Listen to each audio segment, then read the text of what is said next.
அனைவருக்கும் இனிய வணக்கம். வாழ்க வள்ளுவம், வாழ்க வையகம். உலக தமிழ் கூடல், தமிழோடு உறவாடுகின்ற தமிழ் களம் 856ஆம் நிகழ்வு தற்பொழுது இனிதே தொடங்குகிறது. இந்த இனிய நிகழ்வில் இணைந்திருக்கின்ற அறிஞர் பெருமக்களுக்கும், இந்நிகழ்வினை வலைதளத்தின் வழியாக நேரலையில் கண்டு கொண்டிருக்கின்ற தமிழ் நெஞ்சங்களுக்கும், உலக தமிழ் கூடல், தமிழோடு உறவாடுகின்ற தமிழ் களத்தின் சார்பிலும், நற்றமிழ் புலனத்தின் சார்பிலும், தேனி வையை தமிழ்ச் சங்கத்தின் சார்பிலும் நெஞ்சம் நிறைந்த நன்றியையும் வணக்கத்தையும் வாழ்த்தையும் முதற்கண் உரித்தாக்கி மகிழ்கின்றோம். இன்றைய நமது 856ஆம் தமிழ் களத்தில் தமிழ் மூதாட்டி அவ்வை பெருமாட்டியின் அவ்வையின் அருளுரைகள் என்கின்ற அந்த அருமையான தலைப்பில் நம்மிடையே உரை வழங்குவதற்காக ஆய்வியல் நிறைஞர் சரஸ்வதி அம்மா அவர்கள் நம்மோடு களத்திலே இணைந்திருக்கிறார்கள். இந்த இனிய நிகழ்வினை திருக்குறளோடு தொடங்க நற்றமிழ் புலவர் பெருமகனாரை அன்போடு அழைத்து மகிழ்கின்றோம்.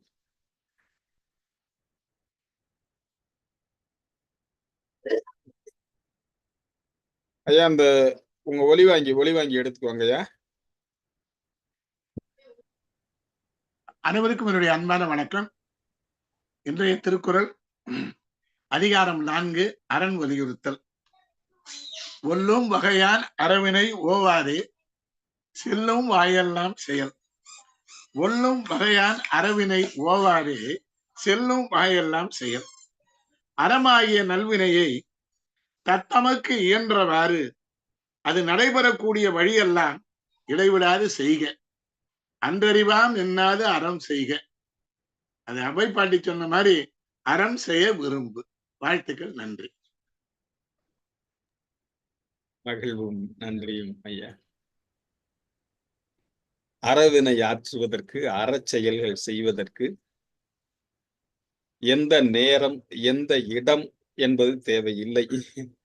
வாய்ப்பு நேருகின்ற இடத்திலெல்லாம், வாய்க்கின்ற பொழுதுகளிலெல்லாம் அறம் செய்வதை இயல்பாக கொண்ட பெருமாட்டி அவ்வை அவர்கள் அதை வலியுறுத்தும் முகமாக, அம்மையார் அவர்களுக்கு அடிக்கோடிடும் முகமாக ஒல்லும் வகையான் அறவினை ஓவாதே என்கின்ற அந்த அருமையான திருக்குறளோடு தொடங்கிய நற்றமிழ் புலவர் பெருமகனாருக்கு பேரன்பையும் நன்றியையும் உரித்தாக்குகின்றோம். அவ்வையின் அருளுரைகள். அவ்வை அந்த பெயரில் பலர் இருந்திருக்கிறார்கள் என்பது நமக்கு தெரிந்த செய்தியே. அவ்வை குறித்து தொடர்ச்சியாக பல்வேறு உரைகள் நம் தளத்திலே வழங்கப்பட்டிருக்கின்றன. ஆத்திச்சூடியாகட்டும், கொன்றை வேந்தனாகட்டும், நல்வெளியாகட்டும், இப்படி பல அந்த உரைகள் இருக்கின்றன. அதே நேரத்தில் தனிப்பாடல்கள் குறித்து கூட ஒரு 2 உரை இருக்கு. இதில் அவ்வையின் அருளுரைகள் என்கின்ற தலைப்பில் இது ஒரு பருந்து பார்வை என்று சொல்ல வேண்டும். அவர் எந்த பகுதிகளிலெல்லாம் எடுத்து அவையுடைய அந்த அவை பாட்டியினுடைய அருளுரைகளை நமக்கு வழங்குகிறார்கள், வழங்க இருக்கிறார்கள் என்பது அம்மா அவர்களுடைய பேச்சின் பின்பாகவே நாம் அறிந்து கொள்ள இயலும். இந்த அவ்வையின் அருளுரைகள் என்ற இந்த இனிய தலைப்பில் தொடக்க உரையாற்றி தொடங்கி வைக்க தமிழ்ச்செம்மல் முத்துமணி ஐயா அவர்களை அன்போடு அழைத்து மகிழ்கின்றோம்.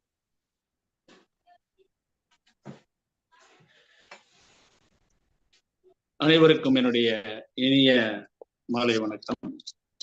உலகத்தமிழ் கூடல், தமிழோடு உறவாடும் இன்றைய தமிழ் களத்தில் அவ்வையின் அருளுரைகள் என்ற தலைப்பினை சிறப்புரையாக இங்கே கேட்க இருக்கிறோம். உரைஞர் ஆசிரியை சரஸ்வதி அம்மா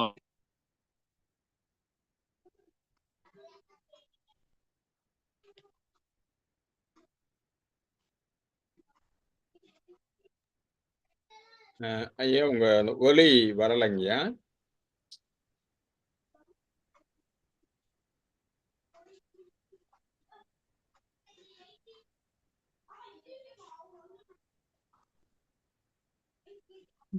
ஐயா உங்களுடைய ஒலி ஒலி எதுவுமே கேட்கல. அலைக்கற்றை மிக குறைவா இருக்குன்னு நினைக்கிறேன்.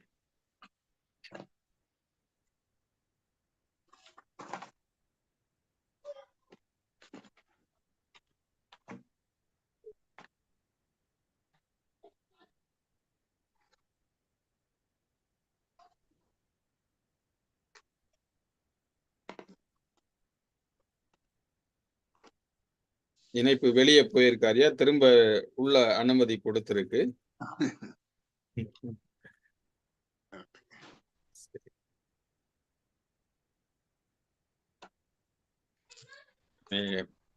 ஐயா அவர்கள் வரட்டும். வந்ததற்கு பின்பாக கருத்தோட்டத்தில் ஐயா அவர்களை இணைத்துக் கொள்ளலாம். தற்பொழுது நேரடியாக உரை பகுதிக்கு செல்லலாம். ஔவையின் அருளுரைகள் குறித்து இன்றைய உரை வழங்கவிருக்கின்ற அம்மா அவர்கள் தமிழாசிரியராக பணி செய்தவர், ஆய்வியல் நிறைஞர். தொடர்பாக நமது களங்களிலே கூட பல உரைகளை வழங்கி இருக்கிறார். அந்த பட்டிமன்றங்களில் பேசியிருக்கிறார். ஒரு பேச்சை எப்படி கேட்டார் பிணிக்கும் தகையவாய் பேச வேண்டும் என்ற நிலையில் அந்த பேசுபொருளுக்கான குறிப்புகளை எல்லாம் மிக சரியாக தேர்வு செய்து, அந்த தேர்வு செய்தவற்றை எப்படி சொல்ல வேண்டும் என்ற சொல்லும் வகையறிந்து சொல்கின்ற தன்மையில் பல தளங்களிலும் பேசி வரக்கூடிய அம்மா அவர்கள் நமது தளத்திலும் பல்வேறு உரைகள் இருக்கின்றன. இன்றைய இந்த இனிய தலைப்பில் ஔவையின் அருளுரைகள் என்ற தலைப்பில் உரை வழங்க மதிப்பிற்குரிய பேச்சாளர், எழுத்தாளர், ஆய்வியல் நிறைஞர் சரஸ்வதி அம்மா அவர்களை அன்போடு உரை வழங்க அழைத்து மகிழ்கின்றோம். ஒலி வாங்கி எடுத்துக்கோங்கம்மா.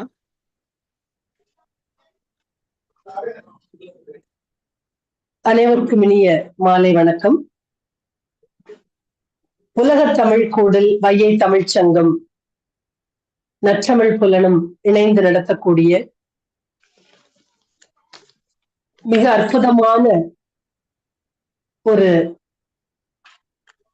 அதாவது ஒவ்வொருவரும் அவரவருடைய திறனுக்கு ஏற்றவாறு எப்படியெல்லாம் பேச வேண்டும், எப்படி பேசுகின்றார்கள் என்பதையெல்லாம் இதில் இந்த சங்கத்தை, இந்த மன்றத்தை, இந்த புலனத்தை சரியானபடி நடத்தி கொண்டிருக்கக்கூடிய தலைவர் அவர்களுக்கும் செயலாளர் அவர்களுக்கும், அதாவது நான் தனித்தனியா எப்படின்னு சொல்ல தெரியல, தலைவர் செயலாளர் அப்படின்லாம் சொல்றேன். அத்தனை பேருக்கும் என்னுடைய அன்பான நன்றியோடு என்னுடைய வணக்கத்தை உரித்தாக்கிக் கொள்கின்றேன். என பேசுவதற்கு வாய்ப்பளித்த நம்முடைய இளங்குமரனர் ஐயா அவர்களுக்கு மிக்க நன்றி. இந்த 856வது நிகழ்வு இன்றைக்கு மிக அற்புதமாக இணைப்பையும் கொடுத்து ஒவ்வொருவரையும் இணைய செய்து ஒருங்கிணைத்துக் கொண்டிருக்கக்கூடிய நம்முடைய ஐயா ராஜேந்திரன் ஐயா அவர்களுக்கும், இந்த நிகழ்விலிருந்து நாசர் ஐயா அவர்களுக்கும், மகாலிங்கம் ஐயா அவர்களுக்கும், முத்துமணி ஐயா அவர்கள் அத்தனை பேரையும் வணங்கி மகிழ்கின்றேன். ஔவையின் அருள் உரைகள் என்று பார்க்கின்ற பொழுது ஔவையினுடைய நீதி கருத்துக்களோடு சில அருளுரைகளை பகிர்ந்து கொள்கின்றேன். முழுவதுமாக ஏன்னா நிறைய செய்திகள் இருக்கின்றன, நிறைய பாடல்கள் இருக்கின்றன. அவற்றில் ஒரு சிலவற்றை மட்டும், அதுவும் தனிப்பாடல்களை மட்டும் தேர்ந்தெடுத்திருக்கின்றேன் என்ற வகையில் ஒரு சில பாடல்களை மட்டும் இவ்விடத்தில் பகிர்ந்து கொள்ள விரும்புகின்றேன்.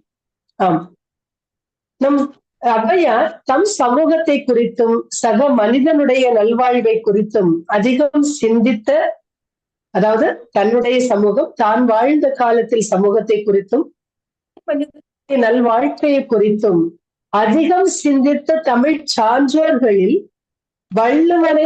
திருவள்ளுவரை விட மிக உயர்ந்தவராக மதிக்கப்பட வேண்டியவர் யார் என்றால் ஔவை பிராட்டி. அவ்வை பிராட்டி என்பது அவ்வை பாட்டின்னு ஆயிடுச்சு அப்படின்னு நினைக்கலாம். அப்படிதான் நினைக்கிறேன் நானு. ஔவையார்கள் 3 கால ஔவையார்கள் இருக்கின்ற சங்க கால ஔவையார், இடைக்கால அவை, இக்கால அவை அப்படின்னு சொல்லிட்டு 3 விதமா பிரிச்சுக்கலாம். இக்கால அவை என்பது இந்த இடைக்காலத்துக்கு பிற்பட்டவர், அந்த மாதிரி வரக்கூடிய அந்த 3 காலகட்டங்கள் வசித்த வாழ்ந்த மக்களோடு மக்களாக ஒன்றி வாழ்ந்தவராகிய அவ்வை பிராட்டியினுடைய நீதி பாடல்கள், அது என்னென்ன நூல்களை எல்லாம் அவர் இயற்றினார் அப்படின்னு ஒரு தனித்தனியா பிரித்து பார்க்கின்ற பொழுது அவருக்கு என்னென்ன சிறப்பு பெயர்கள் வழங்கப்பட்டிருக்கின்றன என்பதெல்லாம் நம்ம இந்த இடத்துல சொல்லி ஆக வேண்டும். முதல் சங்க காலத்து ஔவையார் தான் முதல் ஔவையார். அதியமானிடம் அன்பு கொண்டு தெய்வ புலவர் என்று அந்த கீர்த்தியோடு வாழ்ந்தவர். எட்டு தொகையில பல நற்றிணை குறுந்தொகை என்று சொல்லக்கூடிய அந்த சங்க நூல்களில் ஒரு சில பாடல்களை அவர் பாடியிருக்கின்றார். அடுத்ததாக இரண்டாவதா இடைக்காலத்து ஔவையார் கம்பர் காலத்தை சார்ந்த இடைக்காலத்து ஔவை, சமய காலத்து ஔவை என்று அழைக்கப்படக்கூடியவர்.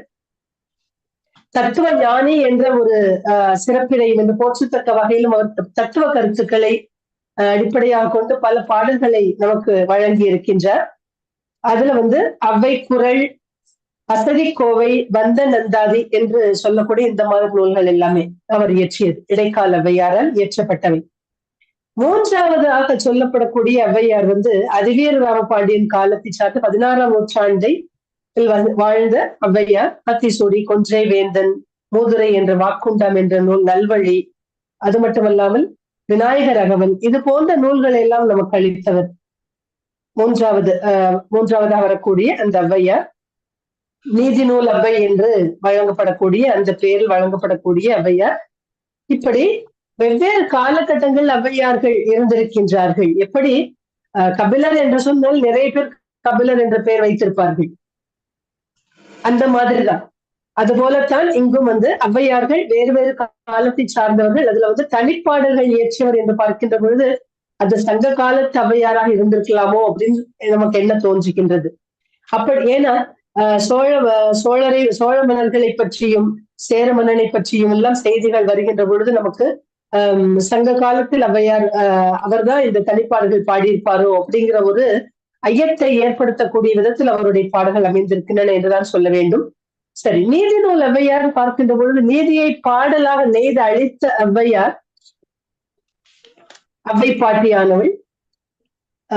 குழந்தைகள் குழந்தைகளுக்கு கதையை சொல்வது, குழந்தைகளுக்கு கதையின் வாயிலாக நீதி கருத்துக்களை அறிவுறுத்தக்கூடிய விதத்தில் அதன் வழி அந்த தன் கதை பாடலாக சொல்லுகின்ற பொழுது குழந்தைகளுக்கு நீதிகளை அறிவுறுத்தலாம். அதை மிக எளிதாக நினைவுபடுத்திக் கொள்ளக்கூடிய விதத்தில் வெண்பாவில் அமைந்திருக்கும். அப்படி அற்புதமான அந்த நீதி கருத்துக்களை மனித வாழ்வினுடைய பரிணாம பருவத்திற்கேற்றவாறு அவர் நீதி நூலை அமைத்திருக்கின்றார் என்றுதான் சொல்ல வேண்டும். எப்படி அப்படின்னு சொன்னா, முதலாவதாக இந்த பாலடை தமிழ் என்று சொல்லலாம். முதன்மையான தமிழ் பாலடை தமிழ். பாலாடை நினைச்சுக்க வேணாம். பாலடை என்பது இந்த சங்கு, குழந்தைக்கு சங்குல பால் ஊட்டுகின்றார் இல்லையா, அந்த நேரத்தில் அந்த மாதிரி தமிழை புகட்டுவது. சிறிது சிறிதாக, ஆனா சுவையானதா இருக்கும். சிறிது சிறிதாக அந்த குழந்தைக்கு எவ்வளவு ஏறுமோ அந்த அளவுக்கு ஊட்டுவது. 2 சொற்கள்ல மட்டும்தான் அமைந்திருக்கும். 2 அல்லது 3 சொற்களில் மட்டும் அமைந்திருப்பது. அது பாலடை தமிழ் என்று சொல்லக்கூடிய விதத்தில் அமைந்திருக்கக்கூடிய அற்புதமானது ஒரு நூல். அது ஆத்திசூடி அப்படின்னு சொல்லலாம். ஏன்னா பால் மருந்து புகட்டுவதற்கென்றே வசதியாக எளிய உருவில் அமைந்திருப்பது அந்த பாலடை சங்கு. ஔவையினுடைய ஆத்திசூடியை மழலையருடைய அந்த தமிழ் பாலடை என்றே சொல்லலாம். ஏன்னா 3 அல்லது 2 சொற்கள் மிகச்சிறிய அகத்திய வாக்கியத்தில், அகத்திய வாக்கியம்னா மிகச் சிறு சிறு தொடர்களாக அமைத்த பெருமை, அதுவும் அகத்திய வாக்கியத்தில் அமைத்த வைர கருத்துக்களாக அமைந்திருப்பது எது என்று சொன்னால் இந்த ஆத்திசூடி போன்ற நூல்கள். ஆத்திசூடி என்று சொல்ல, மற்ற பாடல்கள் சொல்ல முடியாது, ஆத்திசூடி மட்டுமே. அடுத்ததாக சொல்லக்கூடிய மிக அற்புதமானதொரு நூல் எதுன்னு சொன்னா அதை சார்ந்தது கெண்டி தமிழ் அப்படின்னு சொல்லலாம். கெண்டி தமிழ் எதுன்னா 4 அல்லது 5 சொற்களில் அந்த சங்கத்துல குழந்தைக்கு பால் ஊட்டுகின்றோம், அடுத்து கெண்டில ஊட்டுவார்கள். அந்த பருவம் சிறார்களுக்கான நீதி கருத்துக்களை 4 அல்லது 5 சொற்கள் அமைந்திருக்கக்கூடிய அடிகளாக பாடப்பட்டிருப்பது கொன்றை வேந்தன், என்று சொல்லக்கூடிய அந்த நூல். ஒரு குழந்தை வந்து தான் பருகுவதற்கு ஏற்ற மாதிரி ஒரு கிண்ணத்திலோ அல்லது கோப்பையிலோ கொடுக்கிறோம் இல்லையா, அந்த மாதிரி ஒரு அந்த அந்த மாதிரி நிலை பொருந்தியது கெண்டை தமிழ் என்று சொல்லக்கூடிய இந்த கொன்றை வேந்தன் போன்ற அந்த பாடல்கள்.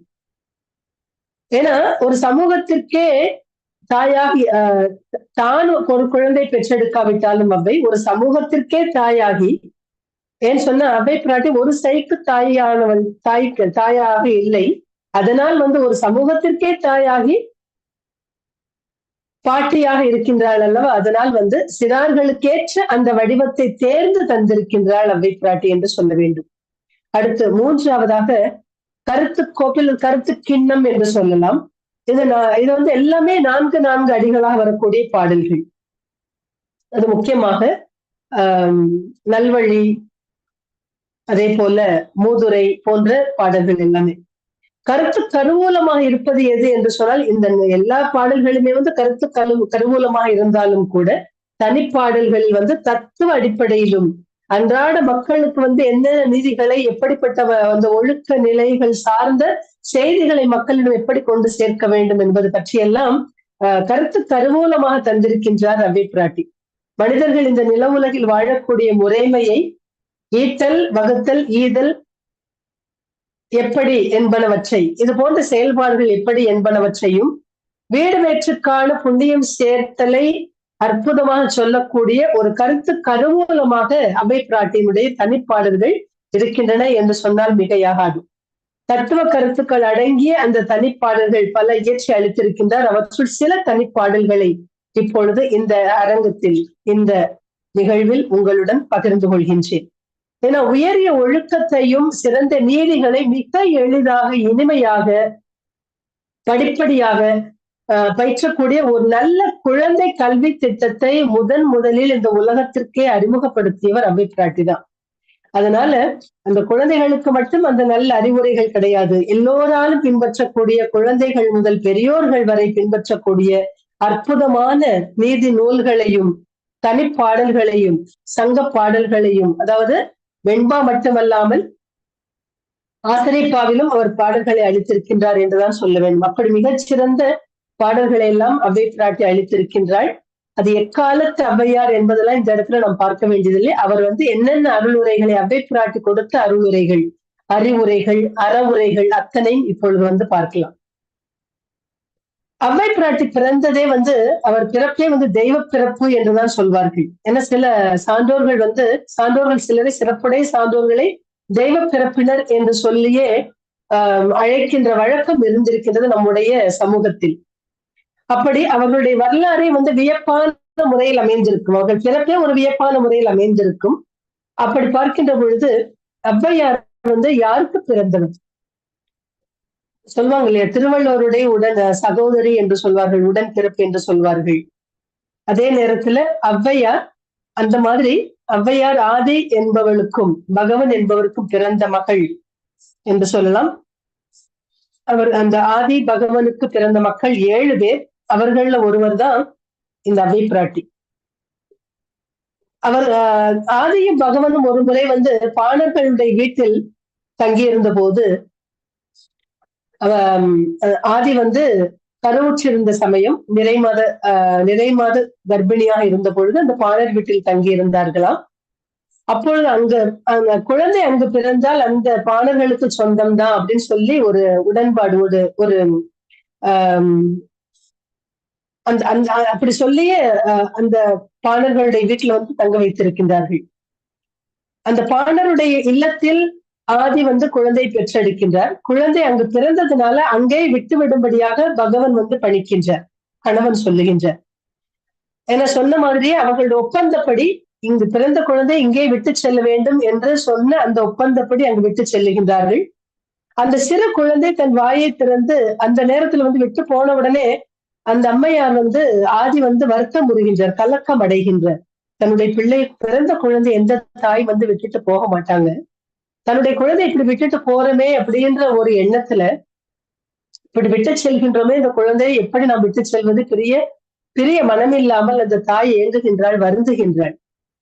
அதனால் வந்து என்ன செய்வது என்று தவிர்த்து அந்த குழந்தையை பார்த்து வருத்தம் ஏற்படுகின்றது, அழுகின்றாள்.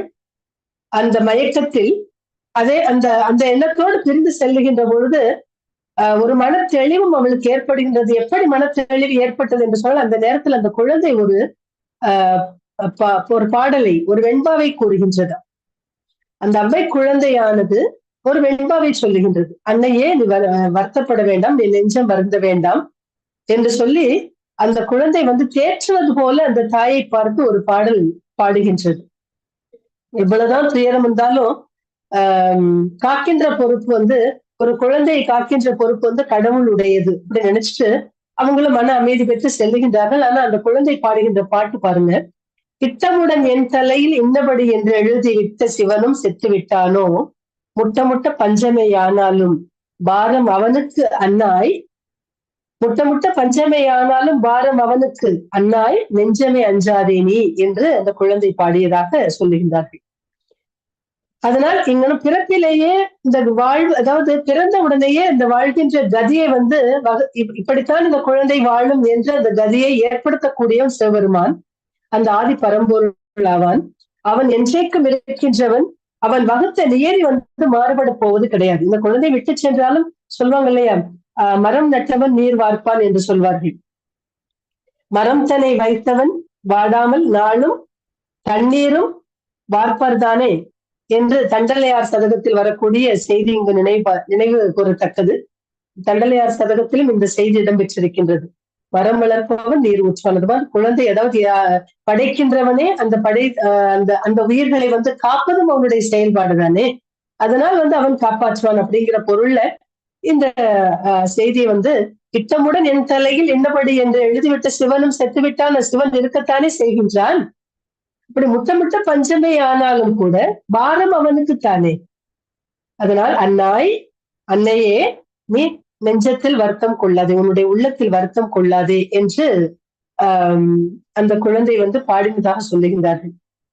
என்பால் மிகுதியான விருப்பத்தோடு என்னுடைய வாழ்வின் போக்கு இப்படித்தான் அமைய வேண்டும் என்று என்னுடைய தலையில் எழுதிவிட்டு என்னை பிறப்பித்த சிவபெருமானும் செத்து போய்விட்டானா என்ன? இல்லையே. அதனால் நீ எத்தனை கொடிய பஞ்சமாக இருந்தாலும் நாட்டில் ஏற்பட்டாலும் கூட என்னை காப்பாற்ற வேண்டிய பொறுப்பு அவனுக்குத்தானே. அதனால் நீ வருந்தாமல் செல்வாயாக என்று, அச்சத்தை தவிர்ப்பாயாக என்று சொல்லி நிம்மதியாக நீ சென்றுவாய் என்று சொன்னதாக அந்த பொருளை இந்த பாடலை பாடுகின்றது குழந்தை, அவ்வை குழந்தை. இது வள்ளுவர் சொல்வார் இல்லையா, வகுத்த வகையெல்லாம் கோடி தொகுத்தார்க்கும் துய்த்தல் அரிது என்று. அந்த மாதிரி அப்படி அந்த குறளை நீங்க சிந்தித்து பார்க்கத்தக்க, ஒப்பிட்டு பார்க்கத்தக்கதாக அமைந்திருக்கக்கூடிய குறள். அதனால குழந்தை பாடுமா அப்படின்னு சொல்லிட்டு நிறைய நம்ம சிலருக்கு தோன்றலாம், அப்படின்னு கேட்க தோன்றும். சொல்வாங்க இல்லையா, கருவிலே திருவுடையார் என்று சொல்வார்கள். கருவிலே திருவுடையார் பூர்வ ஞானம் என்று சொல்வார்கள். முன் பிறவியில் பெற்ற அந்த ஞானம் தான் பின் தொடர்கின்றது என்று சான்றோர்கள் கூறுகின்ற கூற்றுக்கேற்ற மாதிரியும், அவன் இல்லாமல் எதுவும் அசையாது, சிவனன்றி துணை இல்லை என்று சொல்லக்கூடிய அந்த அறிவுறுத்தக்கூடிய அந்த செய்தியும் இந்த பாடல் வாயிலாக நமக்கு தெரிய வருகின்றது. சரி, அந்த ஔவையார் பிற்காலத்தில் ஒரு முறை மிகச்சிறந்த சிவபக்தர் ஔவையார். சிவபக்தர் மட்டுமல்லாமல் விநாயகரை மனதார வழிபடக்கூடிய அந்த தன்மை படைத்தவர் ஔவையார். அந்த பிள்ளையார் பெருமானையும் பூஜித்து வந்தவர், விநாயகரையும் பூஜித்து வந்தவர். விநாயகரை பூஜிக்கின்ற பொழுது தன்னை மறந்து தியானத்தில் முழுவதுமாக ஈடுபட்டு விடுவது அவருடைய வழக்கமாக இருந்திருக்கின்றது. சிலர் கடவுளை கும்பிடும் போது வேற ஏதேதோ சிந்தனைகள் வரும். ஆனால் அவ்வை பிராட்டி முழுவதுமாக தான் யாரை வணங்குகின்றால் அந்த கடவுள்பால் முழுவதுமாக தன்னுடைய சிந்தையை வைத்து வணங்கக்கூடியவர், பூஜிக்கத்தக்கவர். அப்படி பூஜை செய்கின்றார். ஒரு நாள் ஔவையார் விநாயகர் பூஜை செய்து கொண்டிருந்த பொழுது அந்த வழியாக சேரமான் பெருமாள் நாயனாரும் மற்றும் சுந்தரரும் கைலாயம் செல்ல புறப்படுகின்ற செய்தியானது அவருக்கு தெரிய வருகின்றது. அந்த செய்தியை கேள்வி உறுகின்றார். அந்த செய்தியை கேள்வி உற்றவுடனே ஔவையாருக்கு தானும் அவர்களோடு செல்லணும், கைலாயத்திற்கு போக வேண்டும் என்ற ஒரு ஆசை ஏற்பட்டது. அதனால் என்ன செஞ்சாங்கன்னா, அந்த விருப்பத்தின் காரணத்தினால் இந்த பூஜை எவ்வளவு விரைவில் முடிக்க வேண்டுமோ அப்படி முடித்து விட்டு செல்லலாம் என்று நினைத்து வேக வேகமாக அந்த பூஜையை முடித்துவிட்டு பயணத்தில் கலந்து கொள்ள எண்ணுகின்றார். அந்த எண்ணத்தினால் அந்த பூஜையை மிக விரைவாக செய்யவும் தொடங்குகின்றார். ஔவையாருடைய எண்ணத்தை அறிந்து கொண்ட விநாயகர் சொன்னார், விநாயகர் பெருமான், அவ்வையே அவசரம் ஏதும் வேண்டாம், அவர்களுக்கு முன்னதாக நின்னை கைலாயத்தில் கொண்டு சேர்ப்பிப்பது என்னுடைய கதை, நான் செய்கின்றேன், உனக்கு நான் சேர்ப்பித்து விடுகின்றேன், நீ வழக்கம் போலவே நிறுத்தி நிதானமாக உன்னுடைய பூஜையை செய்வாயாக என்று இறைவனே சொன்னதாக கூறுகின்றார்கள். ஔவையாரும் விநாயகர் பெருமானின் ஆணைப்படி நடந்து கொண்டார். பூஜை முடிவு பெற்றது. விநாயகர் பெருமானுடைய அந்த அருவினை, அந்த விநாயகர் பெருமானின் அந்த அரிய விநாயகர் பெருமான் செய்யக்கூடிய அந்த பூஜை மிக அற்புதமாக நடந்தது என்று, இவர் நடைபெற்றது சிறந்த முறையில் செய்துவிட்டோம் என்று ஔவையார் அகமகிழ்கின்றார். அகமகிழ்ந்து அகவலை பாடுகின்றார். என்ன விநாயகர் அகவல், சீதக்களவம் என்று தொடங்கக்கூடிய அந்த விநாயகர் அகவலை பாடி விநாயகர் பெருமானை துதித்து போற்றி அவருடைய இறைவனுடைய விநாயகருடைய உள்ளம் குளிரும்படியாக துதித்து போற்றுகின்றார். ஆக பாருங்க, இந்த இடத்துல தமிழ் உவக்கக்கூடிய பிள்ளையார் பெருமானுடைய உள்ளமும் தமிழ் உவந்ததாம். ஏன்னா இவருடைய பாட்டை கேட்டு தமிழும் உவந்தது, பிள்ளையார் பெருமானுடைய உள்ளமும் உவந்தது அப்படின்னு கொள்ள வேண்டும். உவந்து கேட்டு மகிழ்ச்சி அடைந்தது. அவன் தன்னுடைய பேருருவை எடுத்து நின்றான். விநாயகரும் தன்னுடைய மிகப்பெரிய உருவத்தை எடுத்து நின்று வானகம் வரை உயர்ந்து நின்று அப்படியே அந்த கைலாயத்தினுடைய மேல் பகுதிக்கு அந்த இடத்துல கொண்டு போய் வைக்கிற மாதிரி சொல்ற.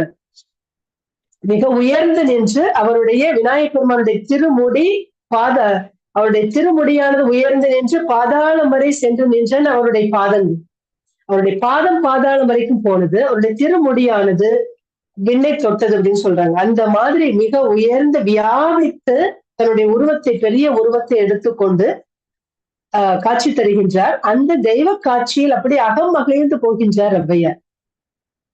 அகம் மகிழ்ந்து உடனடியாக துதிக்கையால் எடுத்து கைலாயத்தில் சேர்த்து விடுகின்றார் எம்பெருமான் விநாயகர் பெருமான். ஆக சேரமான் பெருமாள் இங்க வந்து பாருங்க, சேரமான் பெருமாள் நாயனாரும் சரி, அதே சுந்தரமூர்த்தியும் சரி. சேரமான் பெருமாள் நாயனார் வந்து குதிரை மீது அமர்ந்து செல்கின்றார். சுந்தரமூர்த்திகள் வந்து யானையின் மீது அமர்ந்து சென்று கொண்டிருக்கின்றார். இரண்டு பேரும் வழி அனைத்தும் கடந்து கைலை வந்து சேர்கின்றார்கள். அவர்கள் வருவதற்கு முன்னமேயே யார் வந்து சேர்ந்து விட்டார்? இந்த அவ்வை பிராட்டி வந்து சேர்ந்து விட்டார். ஆனா அவங்க வந்து நினைக்கிறாங்க முதல்லயே, சுந்தரரும் சேரமான் பெருமாள் நாயனாரும் இன்னும் அவ்வை பிராட்டி வந்து சேரல, அவர் வந்து கூட்டிட்டு வராம போயிட்டோமேன்னு சொல்லி வருத்தப்படுறாங்க. ஆனா அவர்களுக்கு முன்னாலேயே அவ்வை பிராட்டி வந்து சேர்ந்து விட்டார். அதை பார்த்து வியப்புற்றார்கள் இரண்டு பேரும். சேரமானால் கட்டுப்படுத்த முடியவில்லை. எங்களுக்கு முன்னே நீங்கள் எப்படி வந்து சேர்ந்தீர்கள் அப்படின்னு கேட்டதற்கு அதற்கு சொன்ன பதில், அவ்வை பிராட்டி பாடிய பாடல் மிக அற்புதமானது ஒரு பாடல். மதுரமொழி நல்லுமையாள் சிறுவன் மலரடியை முதிர நினைய வல்லார்க்கு அரிதோ, முகில் போல் முழங்கி அதிர வருகின்ற யானையும் தேரும் அதன் பின் வரும் குதிரையும் காதம் கிழவியும் காதம் குலமன்னனே. இந்த இடத்துல வந்து புராண செய்தி என்று நீங்கள் இறைவனை பற்றியோ அந்த புராண செய்தி என்று தயவு செய்து நினைத்து விடாதீர்கள். அவ்வை பிராட்டியினுடைய காலத்தில் நிகழ்ந்த நிகழ்வுகள், அதனால் இந்த இடத்துல பகிர வேண்டிய அவசியம் என்ற காரணத்தினால் இது பகிர்ந்து கொள்கின்றேன். புராண செய்திகளாக என்று எடுத்துக் கொள்ளாதீர்கள். மதுரமொழி நல் உமையாள் சிறுவன் என்று சொன்னால் இந்த இடத்துல விநாயகரை குறிக்கக்கூடிய தொடர். இனிமையான மொழி உரைக்கின்ற உமையாள் பார்வதி, அவருடைய மகன் விநாயகர். அவர் மலரடியை முதிர நினைய வல்லார்க்கு, எவர் ஒருவர் முதிரன முதிர்ச்சி மிகுதியான பக்தியோடு நினைப்பவர்களுக்கு அரிதோ, முகில் போல் எந்த ஒரு செயலும் அரியது கிடையாது. இறைவனை சிந்திப்பவருக்கு எந்த ஒரு செயலும் அரியதில்லை. முகில் போல் முழங்கி அதிர வருகின்ற யானையும், முகிலை போன்று மேக முழக்கத்தை போன்று அதிர்ந்து வரக்கூடிய யானையும் சரி, தேர்ப்படையும் சரி, அதன் பின்னே வரக்கூடிய குதிரையும் காத தூரம் தான். அதே நேரத்துல கிழவியும் காதம், இரண்டு பேருமே ஒரே நேரத்துல வந்து சேர்ந்தோம் என்று சொல்லி குல மன்னனே என்று சேரக்குடியாகி உயர்குடியில் தோன்றிய மன்னனே என்று மன்னனுக்கு எடுத்து சொல்வது போல் இந்த செய்தி எடுத்து உணர்த்துகின்றார்.